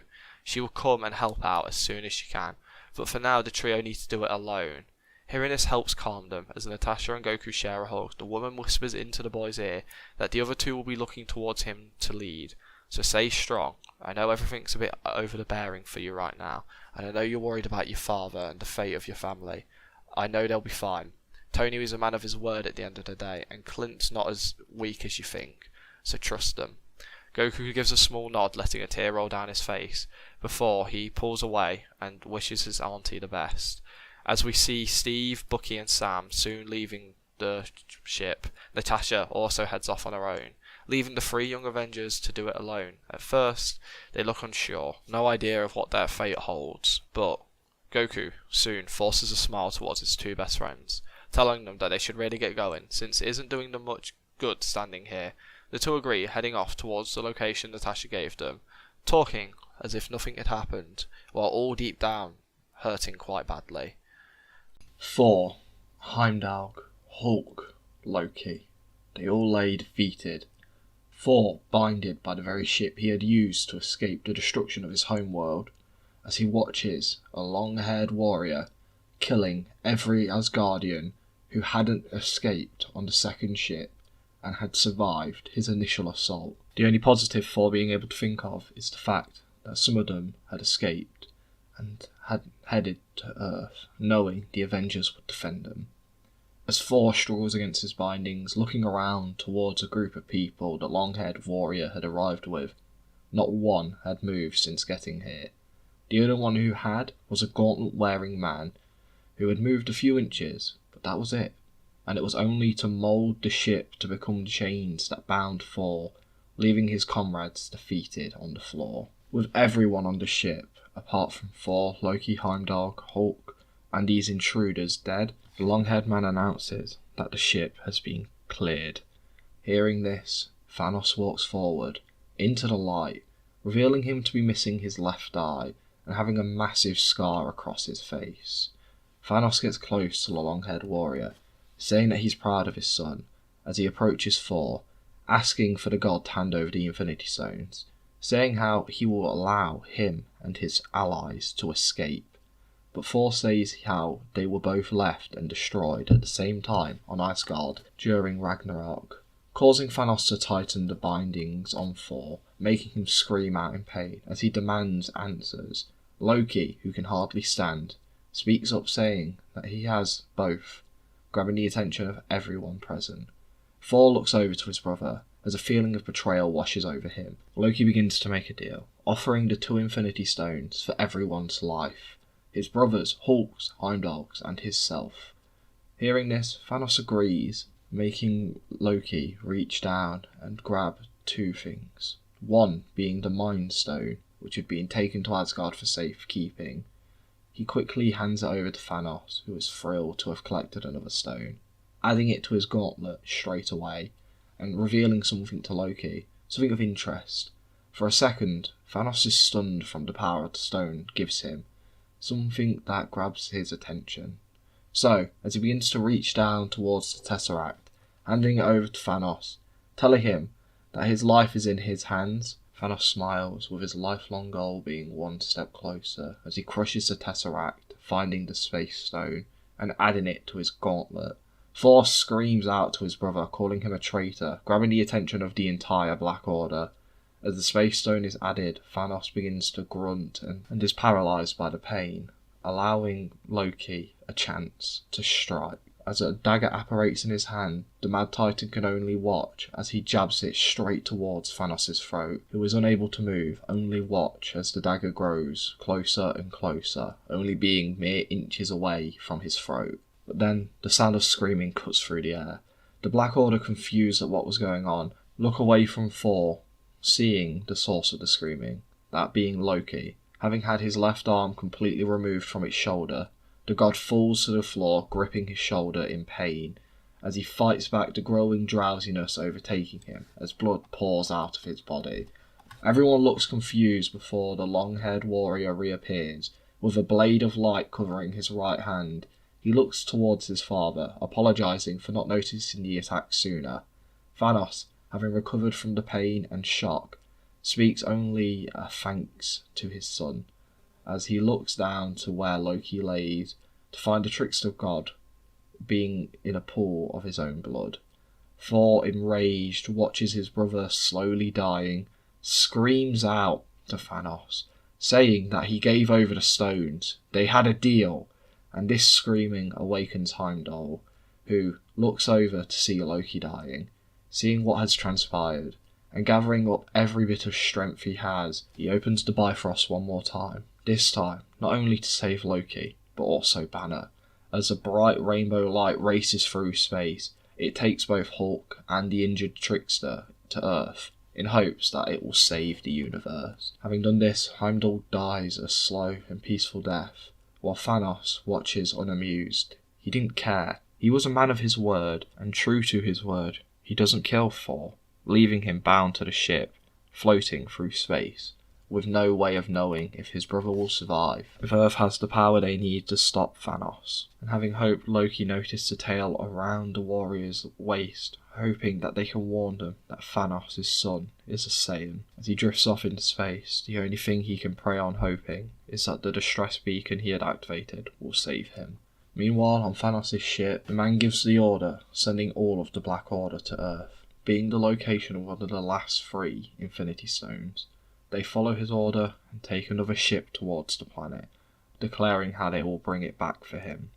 All the while, Thanos and Raditz look at each other, as Raditz asks if it's finally time for a family reunion. The man nods his head as they begin to walk off, heading for a portal created by the Mad Titan. Please, Mickey, don't sue me, do. And that is all we are doing, in case the mouse hears. But seriously, Disney, please don't hurt me. I watched all of these films and owned the DVDs. Anyway, moving on with the story. The Z Warriors strike again. General Ross swears to catch them.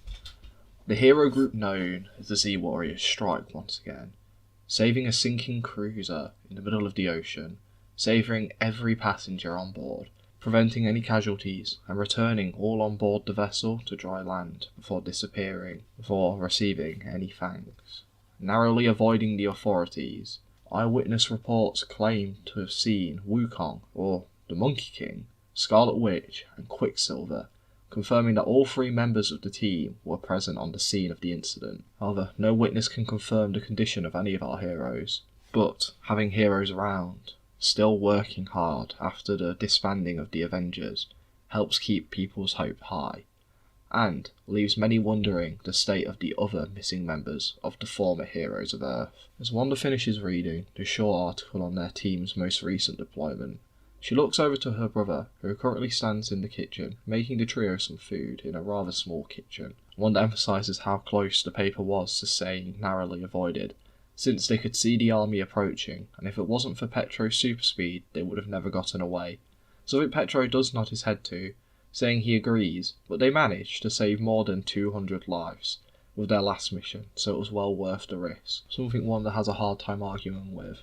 But she does think that next time they need a better escape plan. After all it will take is one mistake before something eventually goes wrong. Petro nods his head in agreement too. A second of silence sets over the pair, as Petro speaks up, asking his sister to go get her boyfriend, since food is nearly done.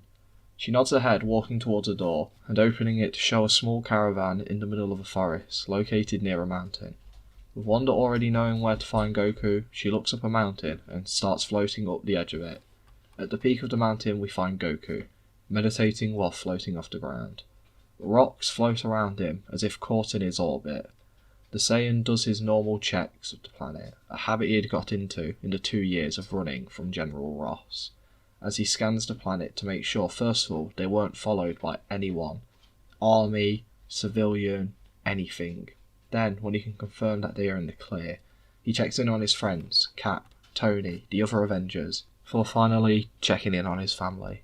He hasn't seen any of them in 2 years, but he can feel their energy as if he is at home. He can feel his father's energy running around playing with his younger brothers, the energy of his mother presumably cooking in the kitchen, and finally his sister is outside. Her energy is slightly higher than last time he checked. It's clear that not only has she got into the habit of picking up her father's hobby in archery, but also his hobby of martial arts. This makes Goku smile. However, he can feel tears welling up in his eyes. Having not seen anyone he would call family in 2 years has put a toll on his mental health.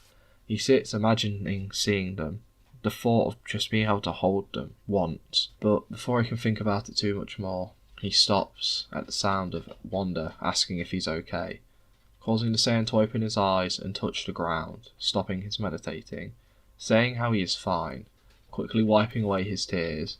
Wanda smiles, however, gently reminding him that she can feel his emotions, and even then she wouldn't have to. She can see the tears in his eyes and knows him very well, before going on saying that he knows Petro would run him to the house, even for 5 minutes, just so he could hug them and hold them for just a few seconds. But Goku shakes his head, saying that General Ross is waiting for one of them to make a mistake. He is waiting for one of them to get emotional. He's waiting for one of them to slip up. If he's to go and see his family, he might get captured, which could lead to Petro getting captured, which could lead to Wanda getting captured, and worse of all, it could lead to his father losing his house arrest. And that's not something he wants to risk. As he fights back the tears in his eyes, Wanda cups Goku's cheeks, asking if there's anything she can do to help. But he shakes his head, saying that just being around her helps, causing the pair to embrace, their relationship having started a year into them being on the run. As they hug atop the mountain, the sun begins to set in the background, and Wanda remembers why she came up here in the first place, alerting Goku to the fact that food is nearly ready. Hearing this, the Saiyan forces a smile, food still being one of his many loves. So with a smile on his face, he picks up his girlfriend and flies her down the mountain, as the pair head into the house, getting ready to sit down and eat. This having become the gang's favourite pastime, as it's the only time in the day where they can feel like normal people. They forget they're on the run, they forget they are wanted, and for the first time in a day, they can act like people. They can act like a family. They act like people who love each other, as they sit eating food which is hardly edible, thanks to Petro not being a very patient chef. They sit down laughing with one another and being normal. It's truly their favourite time. But all good things do come to an end. As night falls, they realise they need to head off to sleep. However, unlike normal, Goku doesn't get woken up by the morning light. Instead, Goku feels something's off in the universe, like something big is coming. As he tosses and turns in his sleep, he can tell something's wrong, he just can't figure it out, which keeps him awake. He stares at his ceiling, concentrating on the energies of Earth, taking the time to feel out everything he can, but nothing feels out of place. Even the crime groups he knows the energies of are inactive. So why does he feel so uneasy? But that's when, in America, no, New York to be precise, he feels the energy of two people he knows, and he's concerned. Why are they here? Why are they here now? One of them is bad news, but the other is an old teammate. He knows something's going down, and he just knew something was happening. So quickly, he wakes up his teammates, saying that they need to get to New York right now. This confuses the two, but Goku tells them that Loki and Banner have just shown up on Earth. Having only heard stories of what Loki can do through Goku, they know something bad must be happening, and the fact Banner has returned after all these years is confusing. So, they need to get ready for whatever attack is coming to Earth. So, once they're all dressed, once they are all ready, they head out of the caravan, getting grabbed by Petro, who starts running. Thanks to his time of being on the run, and just being friends with Goku, has led to the man training very often, meaning his Petro top speed is so much faster than he ever thought possible. So even though Petro has to carry 2 other people, at his top speed, he can make it to New York in no time. 5 minutes tops, even though the trio are currently living in a different country altogether. So soon, the group arrive in Central Park. The speedster is completely exhausted, however, the lack of sleep not helping. Goku apologises for asking his friend to do that, as Petro drops to one knee, panting for breath, just giving a thumbs up signalling that he is fine. Goku, seeing where they are, flicks his hood up, hiding his face, advising that his friends do the same. As they quickly follow the orders of their leader, Petro stands on his feet, asking where they are going. Goku closes his eyes, finding the energy of the 2 people who had just crash-landed on the planet. Once locking onto it, he starts walking, with the twins following along behind him. The trio walk for a while before Goku clutches his head in pain. Something's coming. A power like he's never felt before approaches Earth. Goku clutches his head harder as he fights back the feeling of throwing up. He really doesn't know what's coming, and he doesn't ever want to know. As Wanda grabs her partner's shoulder, asking what's wrong, but before Goku can answer, the sound of people screaming does it for him, as each hero looks up to see a giant spaceship entering the atmosphere. Wanda asks if that's what caused his headaches, making the Mad nod, saying how they need to get over there as fast as possible. As he looks to Petro, the man sighs, saying, "Okay." We cut back a few moments. At the moment, Loki and Hulk had crash landed in New York Sanctum. In these few seconds, Hulk reverts to Banner, while Loki lay bleeding out, hardly clinging to consciousness, as Tony, seeing Banner, rushes over to check on his friend, while Wong and Strange look confused at one another, unsure of what to do about the bleeding out god. But before Banner says anything else, he turns to check on Loki, see if he can help the bleeding in any way, trying to slow it down. Tony is completely confused, asking what he's doing, but Banner just explains that Loki has changed, and right now, a real threat is coming to Earth, which is much worse than him or Ultron. All three heroes are confused, but Banner shouts out asking for help. This causes Wong to cast some sort of spell, which not only stops the bleeding, but also covers the wound. Banner, seeing that Loki is safe, turns to Tony, saying that they need to get the whole team together as fast as possible, as something is coming to Earth much worse than they could have ever feared, and possibly the worst thing they will ever face. But when he says this, Tony pulls a face as he tries to look for words to tell Banner the state of the Avengers, but the sound of screaming cuts him off, as they walk outside, seeing people rushing away from a street. The four heroes fight through the crowd, moving upstream, with our heroes going against the flow of it all. As they find themselves staring down a giant spaceship, they all look on horrified, but none more than Banner, who looks terrified, saying that this must be the Black Order, as a bright blue light bursts from the ship, touching down on the planet for only a second before disappearing, leaving behind four warriors. Ebony Maw, seeing the four heroes standing in front of them, announces how they are here on order of Thanos, telling the earthly beings to surrender their lives to the Mad Titan Thanos. Banner, seeing all four present, tells Tony he needs to call for backup right now, and he needs to do so fast. And it's in this moment Tony looks over to Banner, saying that the team no longer exists, making Banner ask why. Tony isn't sure what to say, and while this is going on, Strange tries to talk to Ebony Maw and the rest of the Black Order, trying to talk them into leaving the planet. All the while he prepares for battle, Wong by his side, ready to fight with him. Ebony Maw, seeing that the Earth group won't be giving up easy, orders the rest of the Black Order to kill them. Obsidian, Corvus and Proxima all walk forward, getting ready to steal the Infinity Stone wrapped around the wizard's neck. As the three warriors start to approach, Banner, hearing Strange has an Infinity Stone, tries to convince the Doctor to leave to prevent them from getting their hands on it, but Strange refuses, saying he is here to defend Earth and the Eye of Agamotto. Tony, seeing the size and presumed strength of Obsidian, asks for Banner to get ready and bring out the big guns, leading to Banner learning the internal conflict between himself and Hulk. When he cannot bring forth the Green Giant, Tony answers, activating his nanotech and fighting off Obsidian, flying around and blasting at him. All the while, Corvus and Proxima fight off Doctor Strange and Wong. However, something's off about this Black Order. They're different from the ones we've seen in canon. They're faster, they're stronger than ever before, as they easily put the heroes on the back foot within seconds. Our heroes take to playing defensive, Tony playing keep away by firing shots from a distance and staying in the air, while Wong and Strange use defensive spells to block and deflect any attacks coming from Corvus or Proxima. Ebony Maw, seeing his team holding their own against Earth forces, starts to approach the battlefield as well, his eyes solely locked on Doctor Strange. Banner, seeing this, shouts out to the others, warning them of what's happening, but before anyone can react, a bright blue orb of energy hits Obsidian in the face, making him stagger backwards, and stops all the fights around them, confused at what just happened.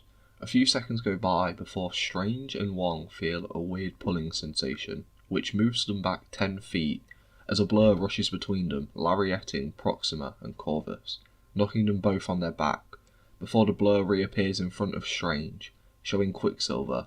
He apologises, asking if he was moving too fast in a cocky way towards Proxima and Corvus. With him doing this, Wanda walks forward, apologising to Wong and Strange for pulling them back so hard. Tony is shocked to see them, but more so when he hears a voice, one he hasn't heard in a few years, shouting out telling Petro to get everyone out of here. Tony looks up, and at first the sun blinds him, all he can see is a silhouette, but in that moment he could have swore Clint was up there, but as his eyes adjust, he realises he was thinking of the wrong Barton, as Goku sits holding a bow made of some sort of blue energy in his hands, with a serious look on his face. He draws back the string of this spectral bow, firing off another blue orb towards Obsidian. However, once fired, the orb multiplies, slamming into Obsidian in a barrage of blasts, knocking him back a few good feet, before shouting out to Petro to get everyone out of here now. The Speedster apologises, having got caught up in the moment, as he turns to Banner and Wong, grabbing both and disappearing. Strange is confused, asking why they took one of their fighters, causing Goku to say, "If we were to fight them now, we'd lose, no questions asked. I can sense a difference in strength between us and them, so right now our best chance is pulling back and regrouping, and saving the world as a bigger group." Tony is shocked to hear the normally fight-crazy kid he used to know be so tactical and well-adjusted, but he doesn't have time to think on it much, as Proxima, having snuck out of the view of everyone after getting knocked over, jumps towards Tony, going for a surprise attack. However, Wanda reacts fast, blocking the attack with her psionic powers and pushing the alien woman back a few good feet. Tony asks Goku if he's 100% sure they can't win, and the Saiyan looks unsure for a second. Truthfully, he thinks he could probably hold his own against one of them, and Wanda could probably fight off another, and with some support, truthfully, he thinks they could win. But something feels wrong about this entire situation, like there's something more to this group than he can tell. Something he can't sense, something he can't see. He doesn't know what it is, but he doesn't want to risk going into a fight and getting caught off guard by something they have. So he shakes his head, saying no, making Tony nod his head as he talks to Jarvis, telling him to send the Iron Legion to distract the Black Order, as the 100 robots who had been working on clearing the area of civilians, due to an order Tony had given subtly earlier, rushed towards the Black Order. The Iron Legion had been able to hold off Goku from 2 years back, and have only been improved since then. However, the Black Order easily destroys them, one by one. Tony, realising he has only brought them a few seconds, gets ready to fly off, advising Strange to follow them. The Sorcerer is unsure, but knowing this is the best way to keep the Eye of Agamotto safe, he nods his head, using a sling ring to escape to the New York Sanctum, advising that everyone else follows him. With Wanda and Tony rushing through fast, Goku jumps down from the building and runs across the street. As he goes through the portal, he looks back to see the Black Order having destroyed all of the Iron Legion. He stares at them, telling them that next time they meet, they'll be on his terms, on his battlefield, and if they value their lives, they won't show themselves, or else next time he sees them, he'll make sure they die, for threatening his planet and the place he loves. And the portal closes. But Ebony Maw saw something. In those few seconds of seeing his face clearly, in those few seconds of seeing pure anger on that boy's face, Ebony Maw couldn't help but remember Raditz. They looked so similar. The energy projectiles, claiming to be able to sense life forms, all signs that that warrior was a Saiyan. Realising this complicates things ever so slightly, but having been used to training it against Saiyans, having been a tool for training Thanos' son to grow stronger, a Saiyan isn't terrifying to the Black Order, just a slight inconvenience. He does give word to Thanos, but never hears anything back. So, they plan to continue on with their mission, and get the Time Stone off the Sorcerer.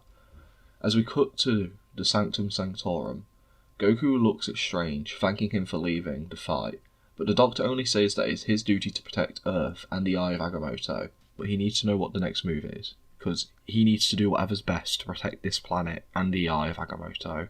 Goku, hearing this, only smiles as he looks towards Tony, saying that he's planning on getting the team back together, but this time with a few more members.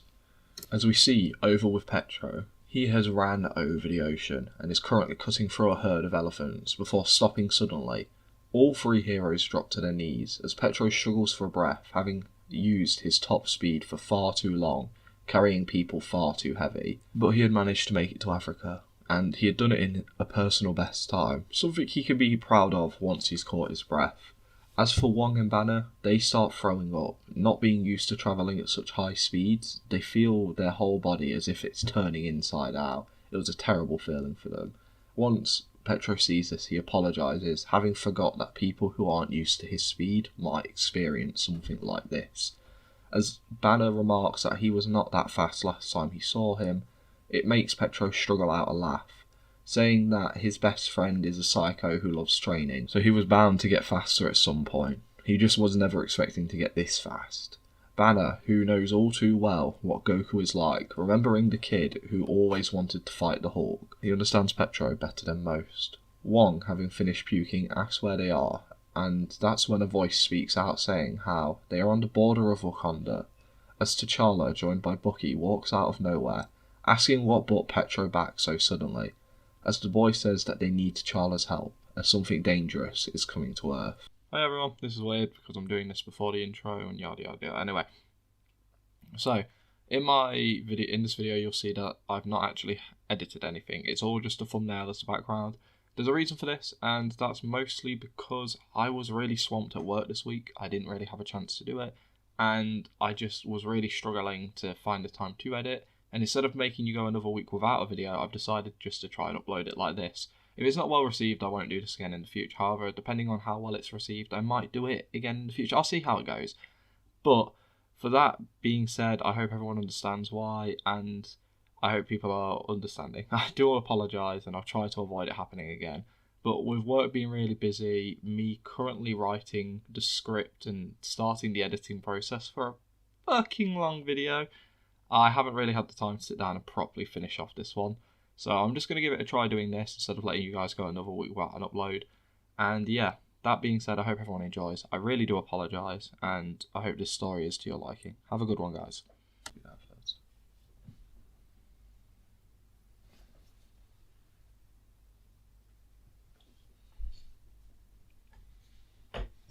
Goku looks towards Tony, who looks unsure, while Strange asks what Goku is going on about.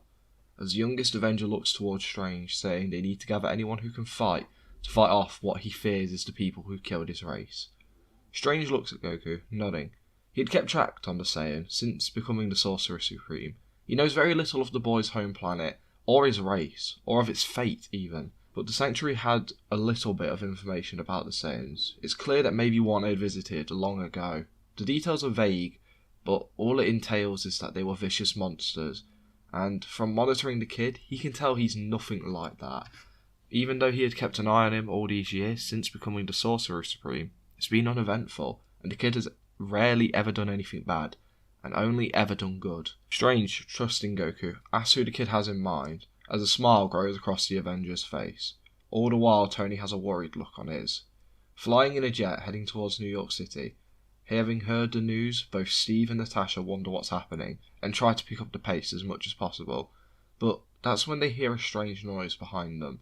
Looking around, getting ready to fight, they are both greeted by a familiar face and even more familiar voice, asking if the two need a ride.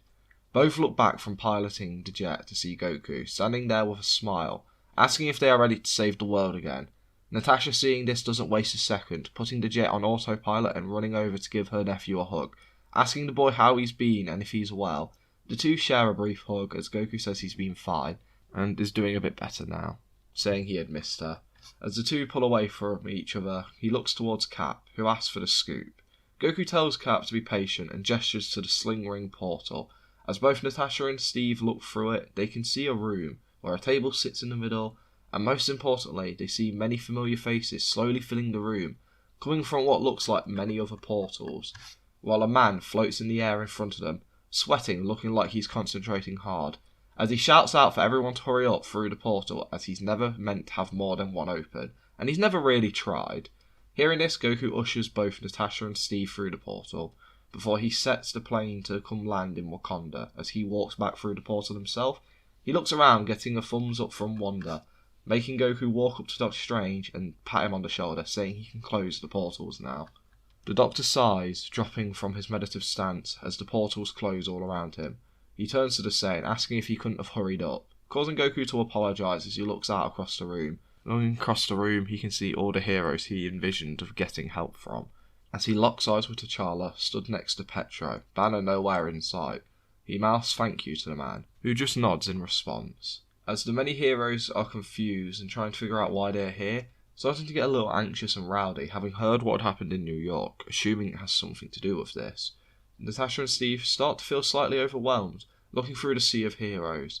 The pair soon lock eyes with Tony, who stands in a corner of the room talking to Spider-Man. As Rogers and Stark lock eyes for a second, the pair are unsure of their current status. A moment of tension jolts through both of their bodies, before, in a shocking twist, Tony nods his head before turning back to speaking to Parker. Both Natasha and Steve are shocked seeing this, not imagining that Tony would be so willing to roll over like this. And Natasha even comments that she thought things would be much more complicated than that. As the pair walk over to where they spot both Bucky and Sam going to catch up with them. As the room fills with noises of many heroes at first talking and then conversing about what they have been gathered for, that's when Goku floats in the air ever so slightly to get a vantage point over everyone and raises his voice to try and overpower the noise in the room, trying to grab everyone's attention. Doing so somewhat successfully. Hello, thanks for coming together on such short notice, but the world's in danger and we need all hands on deck, so I brought every hero I know of or have heard of together to ask for your help. Everyone falls silent for a second as Goku stands floating in the air above everyone for a few minutes. Having not realised that this would be a little bit nerve-wracking, he can sense the people around him are confused. As he breathes in, the world's under threat of an alien invasion, but this is no ordinary alien. These are world destroyers, universe conquerors, and they are here after the wizard's magic rock. We had managed to escape them back in New York, but it's only a matter of time before they find us again. And from what Banner says, that space route they are after is very important, so they will go to any length to find it. And if they get their hands on it, half of the life in the universe will be destroyed. That's why I've asked King T'Challa for a very special request. I want to make a final stand against these aliens, and make sure they can't destroy half of the universe. These people are dangerous, and I would understand if people don't want to fight. I'm not forcing you to, but right now, we might be the universe's last hope from preventing these monsters from destroying half of everything. So, I just wanted to let everyone know. The room falls still with silence for a few moments. This makes Goku a bit uncomfortable. He's questioning himself. He doesn't know why he was the one to stand up and speak. This is normally Roger's job. He's not really good at this all, but he's been running a team for a while, so it felt natural. But as he starts to question everything he had just said or even did, he watches as Roger stands up saying he's willing to fight.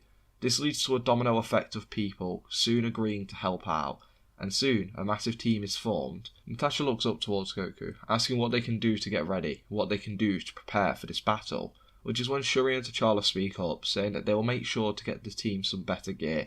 Some of these guys' tech's a little bit outdated. Hearing this, the group decide to split into many different squads. Tony, Peter and Shuri all head off to start upgrading some gear for other people. Tony deciding to work on the Hulkbuster gear to give Banner a way to fight, while Peter, not as smart as Tony or Shuri, tries his best to help out wherever he can. All the while Shuri works on upgrading everyone who uses tech-based gear as much as possible. Goku, Rogers, Bucky, T'Challa and Rhodey start trying to plan out how they need to proceed for the upcoming battle, trying to plan out strategies, where to place certain people, and how things should work when this battle goes. Goku tries to spend most of his time catching up with Natasha and Steve, trying to figure out what they've been up to, and also having this weird feeling of nostalgia. It's not his family, but this is as close as he can get to them for now, so he's holding on to it. While this is all happening, Strange begins to use the space zone to see all possibilities. As for Banner, he finds himself in a medical room, trying to help get Loki back into fighting shape. He's in and out of consciousness at the minute, with the Trickster God fighting to wake up, but he's struggling a little bit. He lost a lot of blood from losing his arm, and Banner's trying to figure out how to get him back into fighting shape, as Loki could be a valuable asset in the upcoming fight. All the while, the other heroes find themselves getting some rest, and out in space, things have been happening pretty much like normal, and it's going to be a quick run-through of what happens here. The Guardians find Thor floating through space, alive but heavily injured. This leads to him going off to Nidavellir with both Rocket and Groot, while the rest of the Guardians take off towards nowhere, where things go much like normal, leading to Gamora getting taken by Thanos and brought to the location where a family reunion happens. Gamora, Nebula, Raditz and Thanos all in one room together, coming face to face with one another for the first time in many years, with Raditz having stayed behind to torture Nebula. When Gamora beams in to the building, all she hears is the distant screams of her sister as she runs in, finding Nebula being tortured by her older brother. Raditz gives her a sadistic smile, asking if she's ready to hand over the location of the Soul Stone yet, or can he continue having a bit more fun. Gamora tries to argue against this, trying to appeal to her brother's softer side. She has seen it very few times, but there's some humanity in there, and she rationalises that there must be a part of her brother somewhere deep down which values her as a sister and even Nebula, but it falls on deaf ears as Raditz just reminds the girl that they have no relation. Not an ounce of blood in his body is related to her, and truthfully, he's happy. After all, she's the one who ran away and abandoned this family, and their father's goal. In his eyes, she's the one who betrayed her family, not him. Gamora goes to argue, but Raditz just sends a jolt of lightning through Nebula's body, which causes Gamora to share where to find the final soul. Raditz smiles, all the while Thanos feels a bit disappointed in his son. But before he can do anything, a call from Ebony Maw grabs his attention. Once answering the call, he asks if the job is done, only to get too annoyed learning it's not been. With the Black Order sharing the events of which happened in New York, with Ebony Maw then going on to speak about the chance of a Saiyan being present on the planet. At the sound of this, Raditz, Thanos and Gamora's ears perk up. Ebony then looks towards Thanos, saying that he can handle it, but almost ecstatic, Raditz speaks up, saying how he wants to head to this planet, conquer it, and get the other Infinity Stone for his father. But Thanos sees right through this. Looking towards his son, he can see a wild desire to fight, whatever or whoever this other Saiyan is. So, Thanos nods his head, telling his son to head to Earth and lead the assault for the Time Stone. However, he's not to actively seek out this other Saiyan. Only if the other Saiyan presents himself should he engage in combat. They don't know its true strength, and it could be dangerous. However, he does believe in his son, and if he does come across this other Saiyan, he tells him to kill him, without a second thought.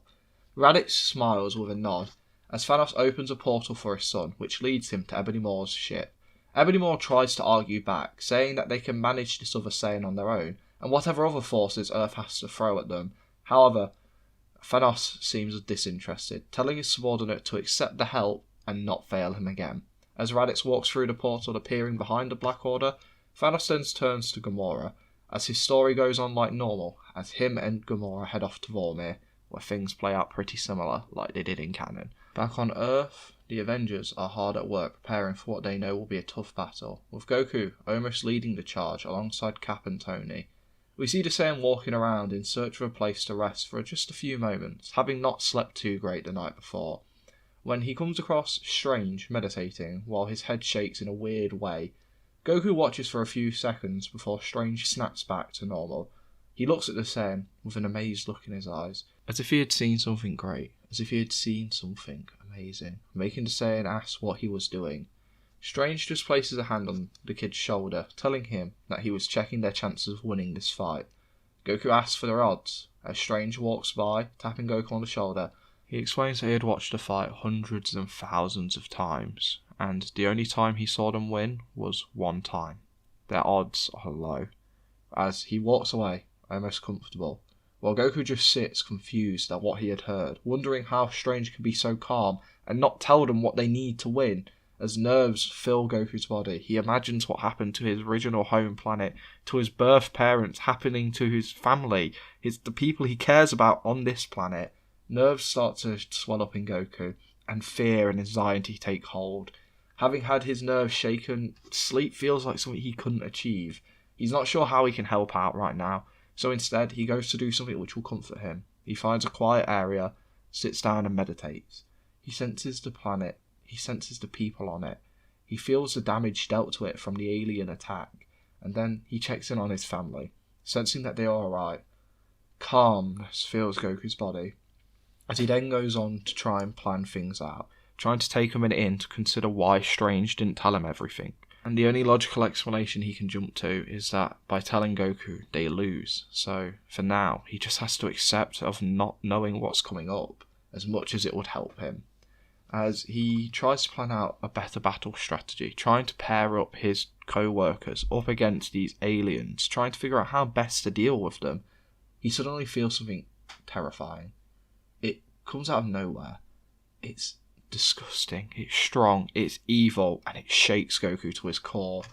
As he spends a second locking onto it, he tries to get a better idea of what it looks like. He tries to understand how powerful it is, but for a brief second, it feels like him and something else are staring down one another, as if he and this other force had just locked eyes.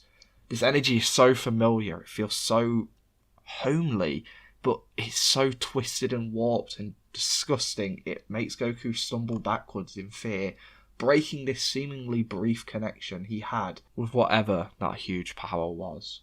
As Goku pulls himself to his feet, having fallen over, a voice speaks up, one he never expected to hear again, and one he had never expected to hear in a friendly tone. It's another Saiyan.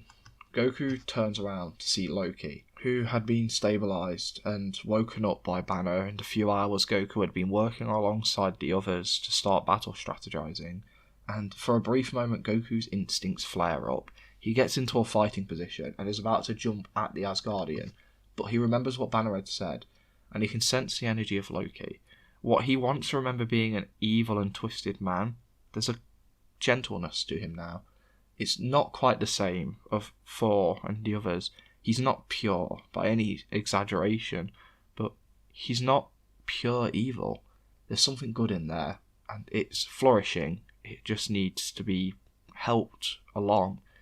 As Goku looks at him, he asks what Loki means by another Saiyan, as Loki shares the story of how he lost his arm to a warrior wearing what he only recognises as Saiyan armour, and he had a tail, and much like he had heard other Saiyans can do, he can manipulate this very strange energy that they had called Ki. Goku now realises that Loki clearly knows more about the Saiyans than Thor ever did, asking how he knows so much, making Loki simply respond with a small smile and chuckle, saying that he was always a bit more studious than his brother, but as the word leaves his mouth, it catches in his throat, as if he's surprised by saying it.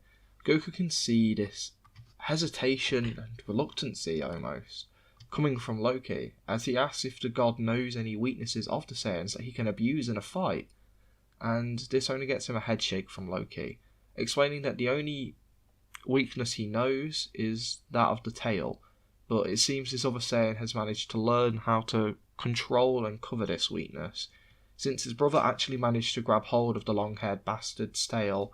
However, it seemingly did nothing but open up Thor for a kick to the temple. Goku looks towards the ground worried, as Loki asks how far out the Saiyan was, making Goku respond that they were hanging around just outside the atmosphere, and they're likely currently trying to locate the time zone. Goku goes to ask where Loki stands on this upcoming battle, if he'll be helping out, and if he's alright. After all, Thor's presumed dead at this point, and he wants to try and comfort him like Thor would have wanted him to. But before he can even open his mouth, an announcement comes through most rooms, asking for all Avengers and heroes to gather in the lab. Goku hearing this stands up, giving Loki a small nod and telling him to rest up as he walks off. Loki slides down a wall to sit down, as he holds a dagger in his only hand. He wonders where his brother is, and hopes he's alive, and he tries to figure out what he does from here, as fighting against the monster that took his arm is suicide. In the lab, we see most heroes stumble together into the lab. As Wanda spots Goku entering, she walks over asking if he's alright, Petro following shortly behind her. The man simply nods, saying he's fine, as Petro taps his friend on the arm, telling him he needed to get some sleep, and he clearly didn't. The pair laugh about this a little bit while Wanda scolds him, but before she can go too crazy at him, a shout from Tony catches everyone's attention, as Tony speaks up saying how his satellites have recently just spotted a ship hanging around just outside of orbit, and it started heading this way. This means the battle is likely coming, and it's going to be here within the next few hours, telling everyone they need to be ready. Steve follows this up by saying that Wakanda has been kind enough to lend us its aid in this time. However, we must make sure that whatever comes this way, it does not breach past the shield and into the city, where civilians currently living their everyday life. We are the final line of defence, not only for the planet, but for the world and the universe surrounding us. Everyone needs to give it their all, not stop fighting until they have won. As everyone is given their assigned roles, each hero slowly makes their way towards the chosen battlefield. And we've seen the same battlefield from canon, however here, something is different. With some time to plan and some master planners and master strategists, we see the battlefield set up to be more of a choke point. Ditches built, the environment around having been moulded just ever so slightly to give them an advantage for whatever's coming their way, and people are slowly split into their smaller squads, each with different goals. The first team, the frontliners, consists of Cap, Bucky, T'Challa, Banner and the Hulkbuster, and the Wakandan forces. They are assigned the role to make sure that no one gets through the front line and keep the enemies in this choke point, Supporting them is Quicksilver, Wanda, Spider-Man and Black Widow. They are to work alongside the frontliners and pick off any stragglers who break through the frontliners' defense. From our ranged support we have Tony, Rhodey, Sam, Goku and Strange. They will work at a distance as archers and artillery, firing from afar, up close and dropping bombs wherever they can, to make sure that the enemy's numbers never grows too much. However, Goku has also been assigned the role of scout to keep an eye out for any Black Order that may be coming their way, while also having given himself his own role as Saiyan counter, making sure to keep an eye out for the other Saiyan who is present. As the groups break off, Goku and Wanda share a kiss, wishing each other the best of luck in the upcoming fight, something which gets the pair teased by Tony, causing Steve to call Tony out on being so rude, congratulating Goku. All the while Tony mumbles to himself how he owes Natasha some money, something the red-haired assassin is all too happy to remind him of, as she walks by congratulating her nephew with Steve. And for a brief moment, Goku feels like everything's back to normal, back to the good old days, back to when he first joined the team. As he thinks about his family, he remembers why he's fighting, as he gets into position, getting ready to go. With our heroes armed, their upgraded gear ready, as everyone feels out the battle, their hearts beat in their chests as Goku senses the arrival of the ships moment before they do. 3 ships touch down on the planet, and they release the Outriders. The shield around Wakanda stays active as the monsters beat their fists against it, desperate to try and get through. Goku uses this chance to try and sense the energy of the Black Order, feeling them lingering around towards the back. However, he feels another energy, up above, and before he can relay anything, a loud, thunderous, smashing sound is heard. As everyone looks around, the shield surrounding and protecting them slowly dissolves, as they all look up to see a long-haired warrior having punched the shield and disintegrated it in one blow. He looks down, laughing maniacally, saying that this entire city and planet will soon be under the liege of his father Thanos. As Goku and Raditz lock eyes, Goku, the night before the battle, wanders around the Wakandan building, unable to rest, seemingly a feeling shared across the facility, as the boy walks past a few of his allies, all seemingly just as restless, one of which being Cap and Tony, the pair sitting and talking like old friends in the war room, the pair joking about the past, and Tony even sharing his plans to take a page out of Clint's book and settle down after this is all said and done. Steve supports his friend in this decision, but truthfully struggles to see the man settling down for long, but shares how he would like to do the same thing, but has lost the chance to do that when he went down in the ice. A moment of silence fills the room, as Tony asks Steve if he would be willing to give his life again, and Steve, without wasting a beat, says if that's what it takes to save everyone, he would. Tony goes to speak, to make a joke, to mock Rogers, but he soon nods in agreement, without ever letting a word escape his mouth. Goku, having listened from the doorway, is happy to see the pair are finally talking on good terms again, but the conversation he had overheard makes him wonder if a sacrifice would be needed to win this battle, and if so, would he be willing to make the same sacrifice that Rogers did? As a feeling of dread looms over him, he decides to not sit on this thought. As he walks off through the building, he heads towards the one person who always is able to comfort him in a time like this, Wanda. He wanders through this facility, passing more and more heroes just as restless as himself, before finding him outside of her assigned room. He senses 2 things. One is something which brings a smile to his face, and the other is something he has been sensing for a while within the woman. Something clearly is off with Wanda, but regardless of how or when he asks, the girl always avoids answering the question.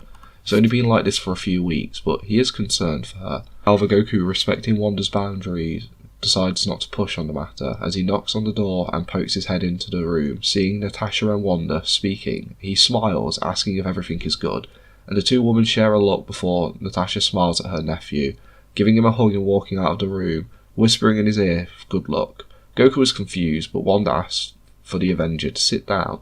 Now slightly nervous in a way he has never been before, he asks if everything is okay, and Wanda nods before asking Goku if he has ever thought about taking a break from the hero life, making Goku lift an eyebrow, saying he hasn't really, but he truthfully doesn't have any other skills other than saving people, and he has never known anything else, asking why she asked.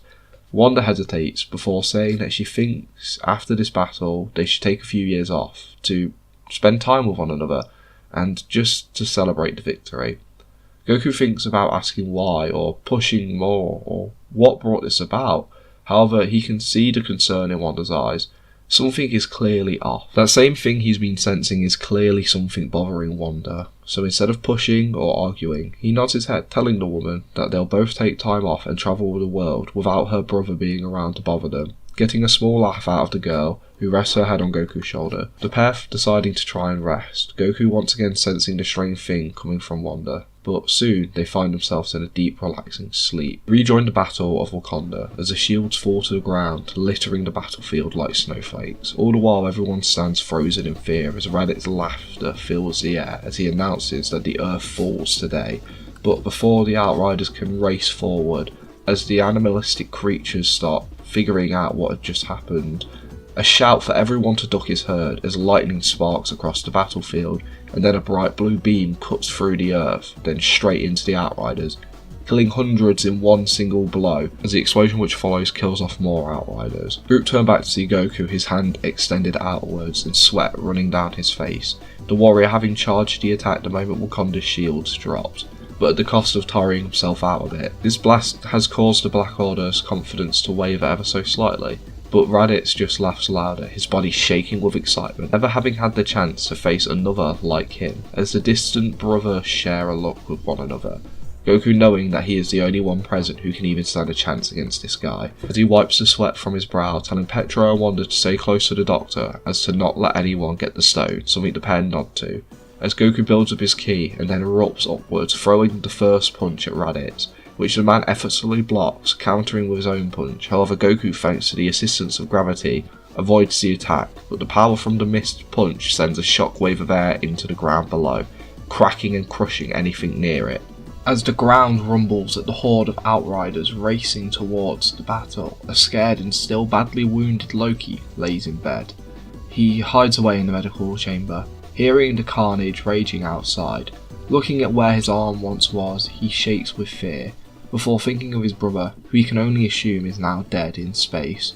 An urge to run and hide flows through him, before a new feeling, a feeling he didn't know he was capable of, rushes through his body, and Loki hates it, however disappears into thin air, knowing what he must do.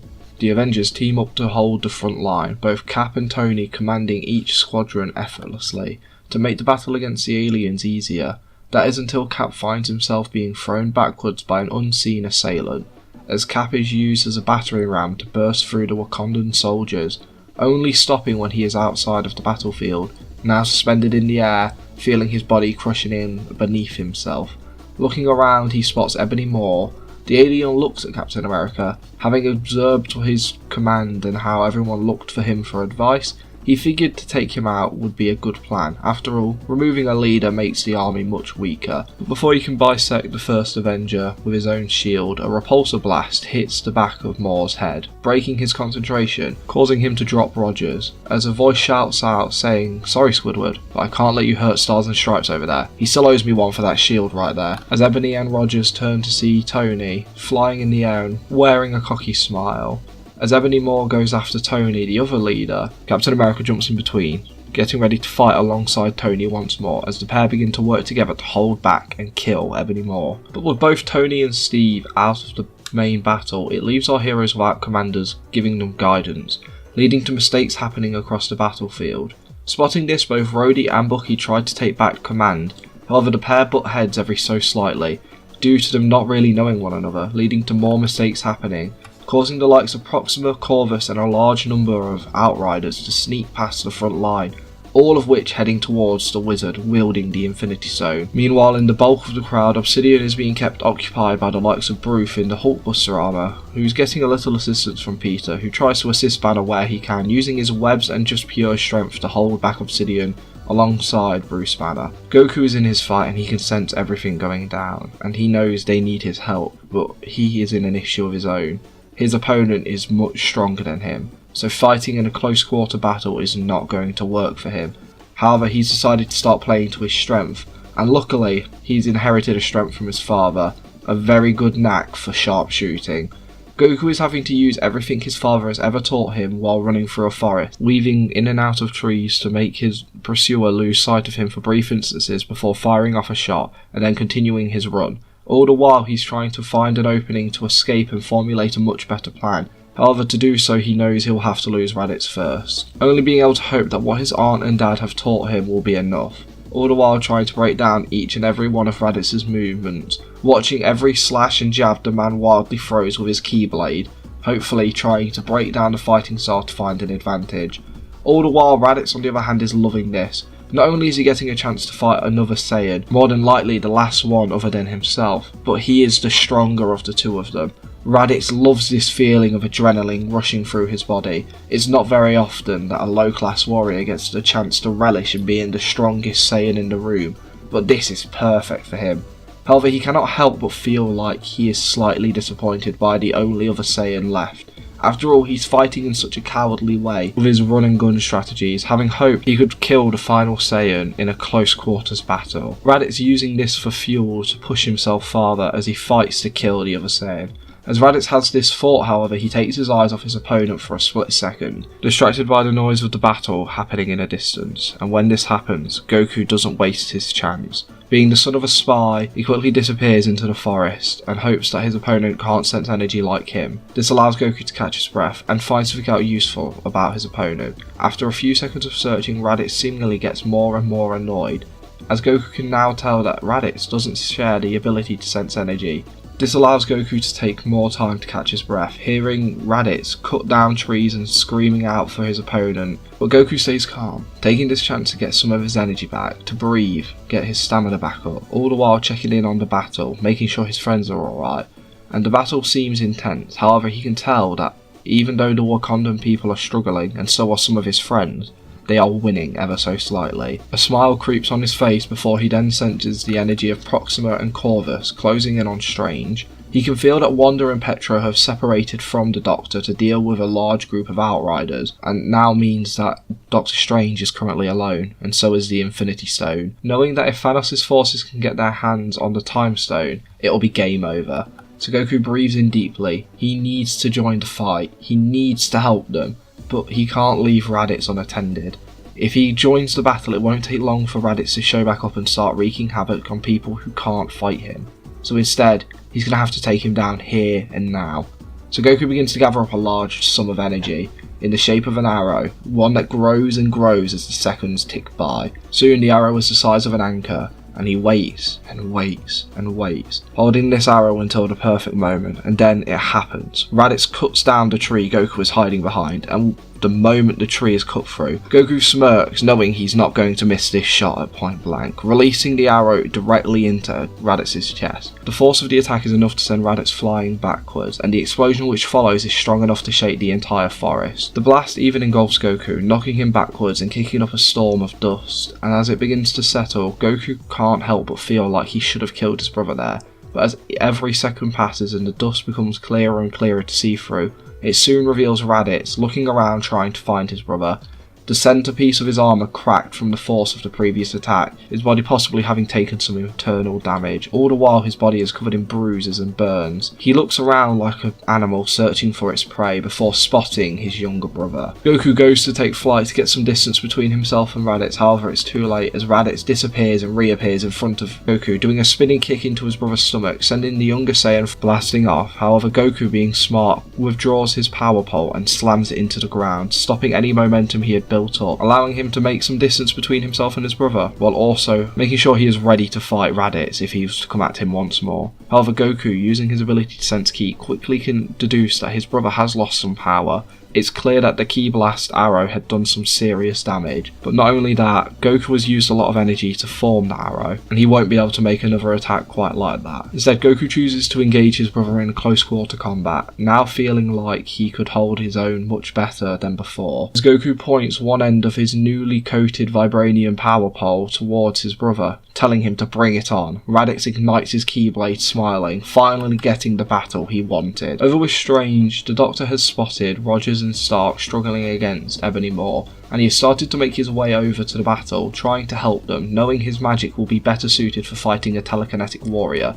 As he approaches the fight, however, he fails to notice two assassins slowly stalking ever closer towards their prey. As Proxima's killer instincts tell her that she's within striking distance, she jumps forwards to run her blade through Strange's back. However, inches before she can reach Strange's body, something cold and hard is forcibly inserted into her lower abdomen. Looking down to see a floating dagger, which is then forcibly pulled down, gutting the woman in one attack. As the trickster finally reveals himself, Loki tells the woman that he cannot allow her to hurt that wizard. After all, he has to make him pay for the trick he played on him not that long ago.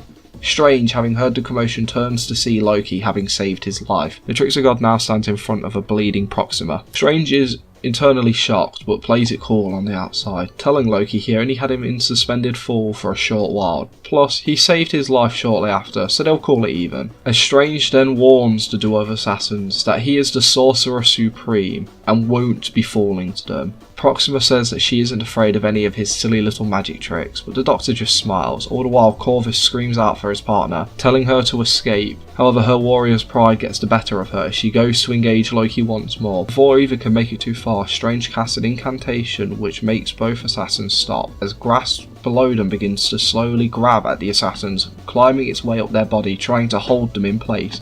Both assassins begin cutting at the vines, trying to consume their bodies, and in this instant Loki is quick to end both of their lives, slashing at both of their throats in an instant, ending their life. Before Loki and Strange split, the trickster god disappearing from sight, making his way towards Obsidian, while Strange spends a second thinking how strange this is, before realising that, at least for now, Loki's on their team. Going off to join the battle against Ebony Maw, the battle in Wakanda intensely rages on throughout the country. Each Avenger fights to the best of their abilities and are slowly gaining an advantage. It is becoming more present when Banner and Peter, with some assistance from Loki, manage to put down Obsidian, now allowing them to rejoin the main battle against the Outriders. While Tony and Cap, now joined by Steven, easily get the best of Ebony Maw, who is now down for the count himself, having bitten off more than he can chew against three of Earth's mightiest heroes.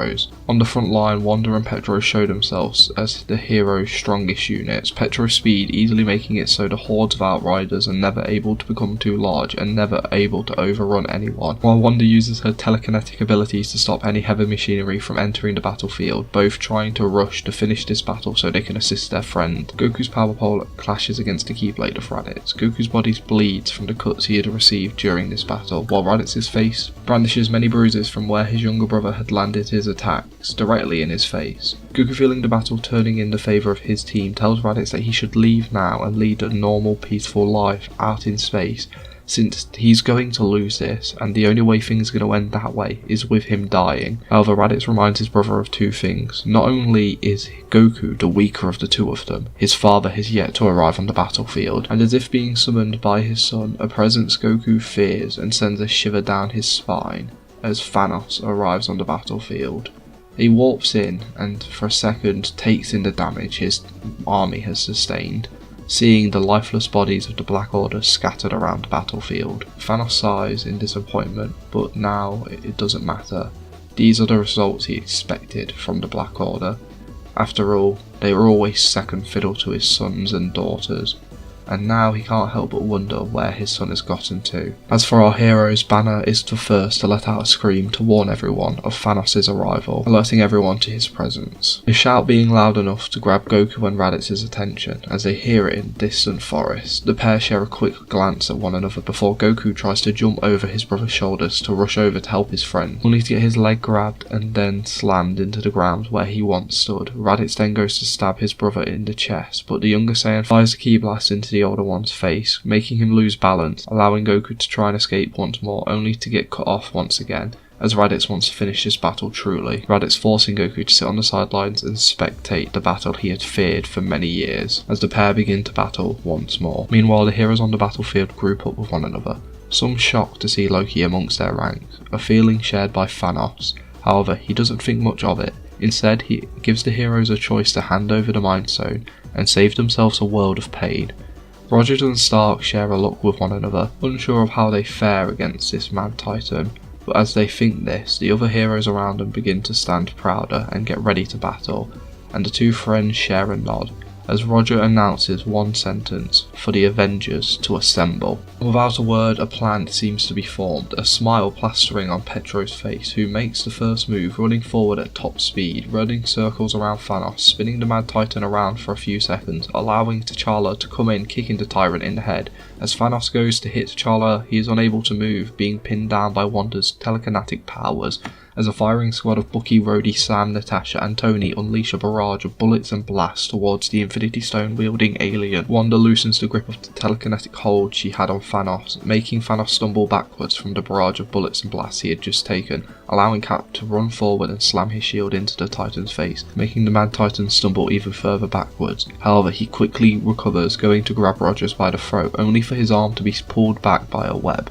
Peter shouting out for Mr. Strange to hit him now. As Strange separates into many different beings, thousands of Strangers peering around Thanos and begin to throw spectral lassos to hold the Titan in place alongside Peter, shouting out for the Trickster to do something now. As Loki appears a few feet away from Thanos with Banner by his side, the Hulkbuster wearing scientist jumps forward, slamming the metallic fist into the face of the Mad Titan, dazing him, allowing Loki to make a shot at the Infinity Gauntlet. As he sprints forward, reaching out to try and grab the gauntlet, Loki gets within inches of being able to grab it before Thanos has finally had enough of this fight, and a blue glow emanates from the gauntlet, and a portal opens in front of Loki. As the Trickster God falls through it, he finds himself in the middle of a desert as the portal closes behind him. Thanos now activates the power of the Power Stone, ripping himself free of the binding from both Strange and Peter before clenching his fist using the Reality Stone, causing all Avengers around him's legs to turn to silly string, temporarily immobilizing most of them. But the previous firing squad continued their assault on Thanos from a distance. However, using the Space Stone, no bullet or blast ever gets close to the Mad Titan, as he continues his walk towards Strange, who quickly tries to sling ring himself out of there, only for his arms to turn to ducks and not be able to do anything with them. Wanda, having spent the last few minutes building up a massive surge of energy, sends out a wave of psionic energy, hitting Thanos directly, temporarily holding him in place. As he screams out in pain, Wanda showing off the true extent of her power. Petro, using his high speed, begins to crawl towards Strange at an alarming rate, wanting to remove him from the battlefield before Thanos can ever break free of Wanda's hold, but never manages to make it to the Sorcerer Supreme, as Thanos uses the Mind Stone, the very same item which granted the Maximoff twins their great strength, to cause both to fall into a deep sleep they will never awaken from. Steve, getting desperate, throws his shield at Thanos, trying to slow him down just an inch more, but the Titan catches the vibranium frisbee and throws it to the side, not wanting to deal with this anymore, and soon Thanos makes it to Strange, where his cape tries to save him, only to be turned into a straitjacket by the Reality Stone. Now, the cape which tried to save him keeps him pinned to the ground, unable to move. Thanos tells the Doctor to hand over the Time Stone, and Strange lets out a reluctant sigh. And he knows how this has to end. He was just hoping it wouldn't come to this. So in a strange twist of fate, Strange, knowing how to win this battle, hands it over with a reluctant look on his face. Everyone screams out that Strange is a fool. However, the Doctor hangs his head low, telling everyone it is the only way. Thanos smiles, shouting for his son, wanting his heir to be present when he completes their lifelong quest, as he opens a portal which reveals Raditz standing over defeated Goku. The Avenger, having been distracted by the battle against Thanos, spent most of his time trying to escape to help his friend, causing him to get hit by many attacks, his body and face covered in blood which mostly belongs to him. Raditz, seeing his father, walks through the portal, leaving Goku in the forest to bleed out and die. Raditz tells his father that he had killed the other Saiyan, making the other heroes feel a great deal of grief, none more than Natasha at the thought of losing her nephew, and if Wanda and Petro were awake, they would probably feel very similar. Thanos is annoyed with his son for not following orders, but the joy he feels from having all the Infinity Stones washes that feeling away as he places his hand on Raditz's back, telling him that he has been a great son and has made him very proud. He then turns to the Avengers, telling them that they posed a threat for a time, but they have now learnt that fate is truly inevitable. Thanos first undoes the changes he had made to reality. Straight away, both Tony and Steve race forward in an attempt to stop Thanos, but the Mad Titan has already begun to snap his finger, and soon a bright light erupts from his hand. As the light dissipates, everyone stands still in silence, even Raditz does himself, before a scream from behind, as Wakandan soldiers turn to dust, grabs everyone's attention. As the dusting effects begin to happen worldwide, as millions of people begin to disappear around the world, Tony and Steve don't stop their charge, seeing Thanos having been weakened by the snap. They know they can take him now, but Raditz defends his father, blasting the pair away in an instant with a weak ki blast. Both getting up ready to fight once more, but a faint cry of Mr. Stark causes Tony to freeze as he watches Peter start to turn to dust, fighting his hardest to stay in this world, begging for Tony to do something. Steve soldiers on, showing his willpower even when hearing the faint grunts of Bucky as he slowly turned to dust. Steve soldiers on, racing past Raditz and managing to hit Thanos directly in the face and then hit him again before he is thrown back to the Avengers by Raditz. He goes to move once more, but Strange looks towards everyone, apologising for the loss they are about to experience, before he too turns to dust, causing him to freeze. As the other Avengers around Rogers begins to dust away, Petro, having woken up from the slumber Thanos put him in, holds his sister, who has also begun to wake up, only to see her hand slowly turn to dust. Petro shouts for his sister to try fight it using her powers, but Wanda looks scared, but not for herself, but for someone else, for something Petro clearly doesn't know. However, before she can share this fear she is feeling, the girl is turned to dust completely. Everyone now left wondering what Strange meant, assuming the dusting is the grief he meant. Petro, seeing Thanos is still here, goes to fight back, but a scream which shakes the country stops everyone in their tracks, as the scream begins to get joined by a bright golden blue light erupting from a nearby forest. Only seconds ago, Goku lays hardly able to breathe, feeling like his ribs are broken and sporting a hole just above his liver from where he has been stabbed. The Saiyan tries to stand, wanting to help his friends fight Thanos, but is unable to do so, instead is forced to sense things out from a distance, as he can feel the slow mistress of death trying to take him. He feels a sudden surge of confidence for a second, feeling Tony and Rogers lead a charge towards Thanos once more, only for Raditz to stop them. He senses Steve try again, but then he begins to feel why Tony stopped fighting. As life around the planet, no, the universe begins to disappear randomly. Goku feels each person's fear, pain and dread as they slowly disappear into nothingness, and before he can think about it, his mind has automatically locked onto the powers of his family, feeling them outside, clearly enjoying the day, probably having a barbecue like they liked doing, before his mother, his brothers and his sister all disappear. As tears begin to build in the Saiyan's eyes, so too does a rage in his heart as he starts to feel something build up inside of him. Goku then goes to check on the Avengers subconsciously without even thinking it, and then he feels it. Life force of Wanda, fading, disappearing, second by second. Petro comforts her, but it's nothing. The woman disappears. The woman Goku loves is gone. Killed by the man who haunted Goku's nightmares ever since he was a young boy. Goku can't help but let out a scream. It bursts free from his mouth, so too does a golden aura, as it begins to engulf the forest, and in a glow of blue shreds through his skin, wrapping itself around him and soon the forest. Thanos and Raditz spot this glow. It confuses them. What could it be? What's making that glow? But Thanos isn't wanting to stick around and find out. He rushes through his escape plan, opening a portal and telling his son to step through, not wanting to leave without him. However, this proves to be a mistake, as suddenly Goku appears in front of Raditz, no pupils in sight, his eyes pure white, and his rage is pure. Without wasting a second, he throws a punch forward which punctures through Raditz's chest with little to no effort. Raditz is only able to mutter out one thing before he died, and that is that they've won. This causes the light around Goku to glow even brighter as he turns his attention to Thanos, who cowardly has run through the portal he had created, not wasting a second, already beginning to close it. Only seconds left, Goku turns to his family, the Avengers, and then remembers everything Thanos had done, and without wasting a second, flies straight through the portal in the nick of time.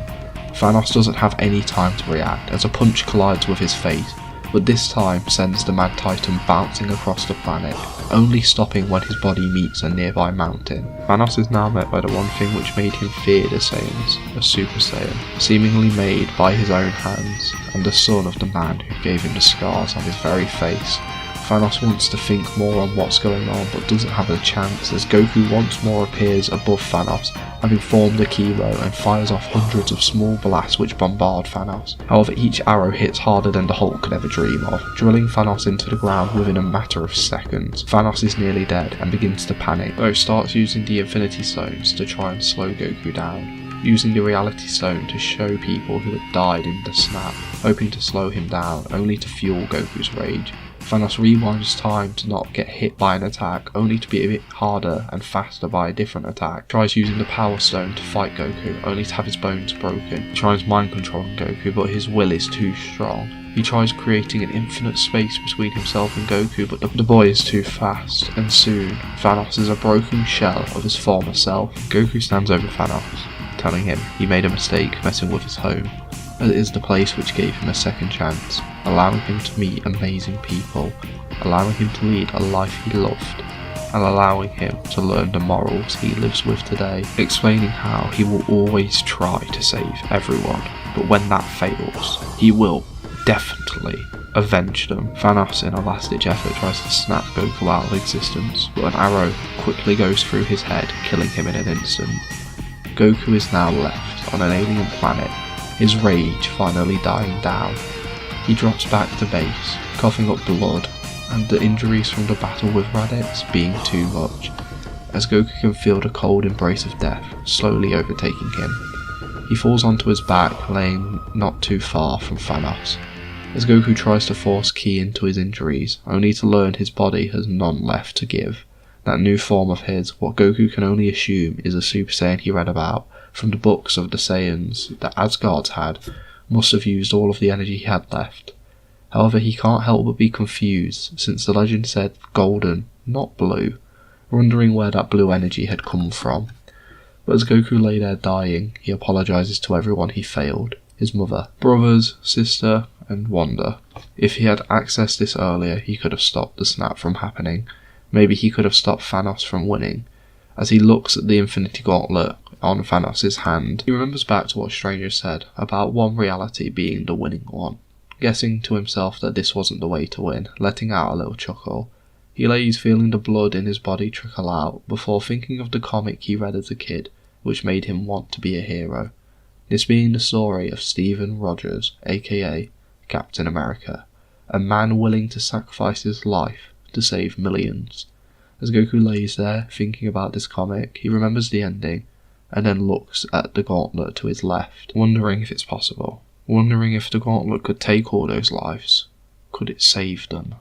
He saw the damage Thanos took from the snap. He knows putting this on will kill him, and it might not even work. But maybe, just maybe, he can right the wrongs of Thanos, and maybe he can save the people he loves. Goku weakly pulls the gauntlet off Thanos' hand, and looks up towards space while holding it. He tries to sense Earth, but can't find it, as he lets out a soft smile, thinking that he must be too weak. So quietly, he thanks Earth for letting him call it home, and even giving him an amazing chance to have a great life, with amazing family, and some great friends, and a perfect girl. He can't help but smile as he slips on the gauntlet, hoping they all lead good lives, and praying to God that this works.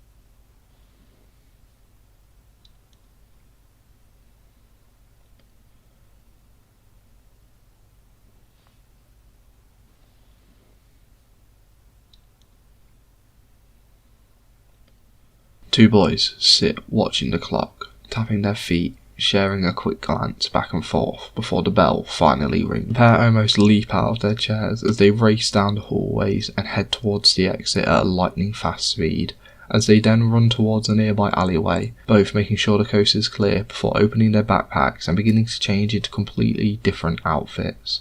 As one boy changes into a black Spider-Man outfit, he turns to his unknown friend, asking if he's ready for the parade. The boy nods, saying his mother and grandparents are going to be meeting them there.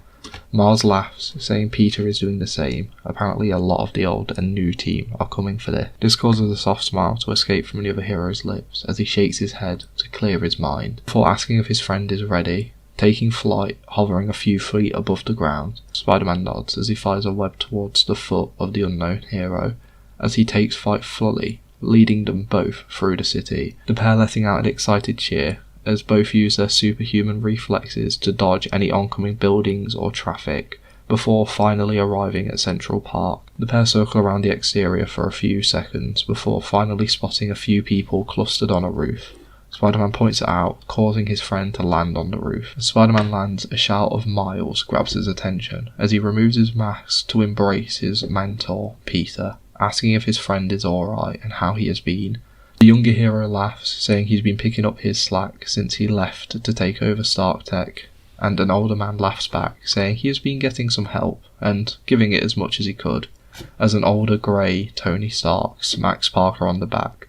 Peter lets out a small sigh of not much help, as the three get caught up in the conversation. Our unknown hero watches for a few seconds before a hand grabs his shoulder. Turning around, he sees his grandparent, Clint, joined by his great-aunt Natasha.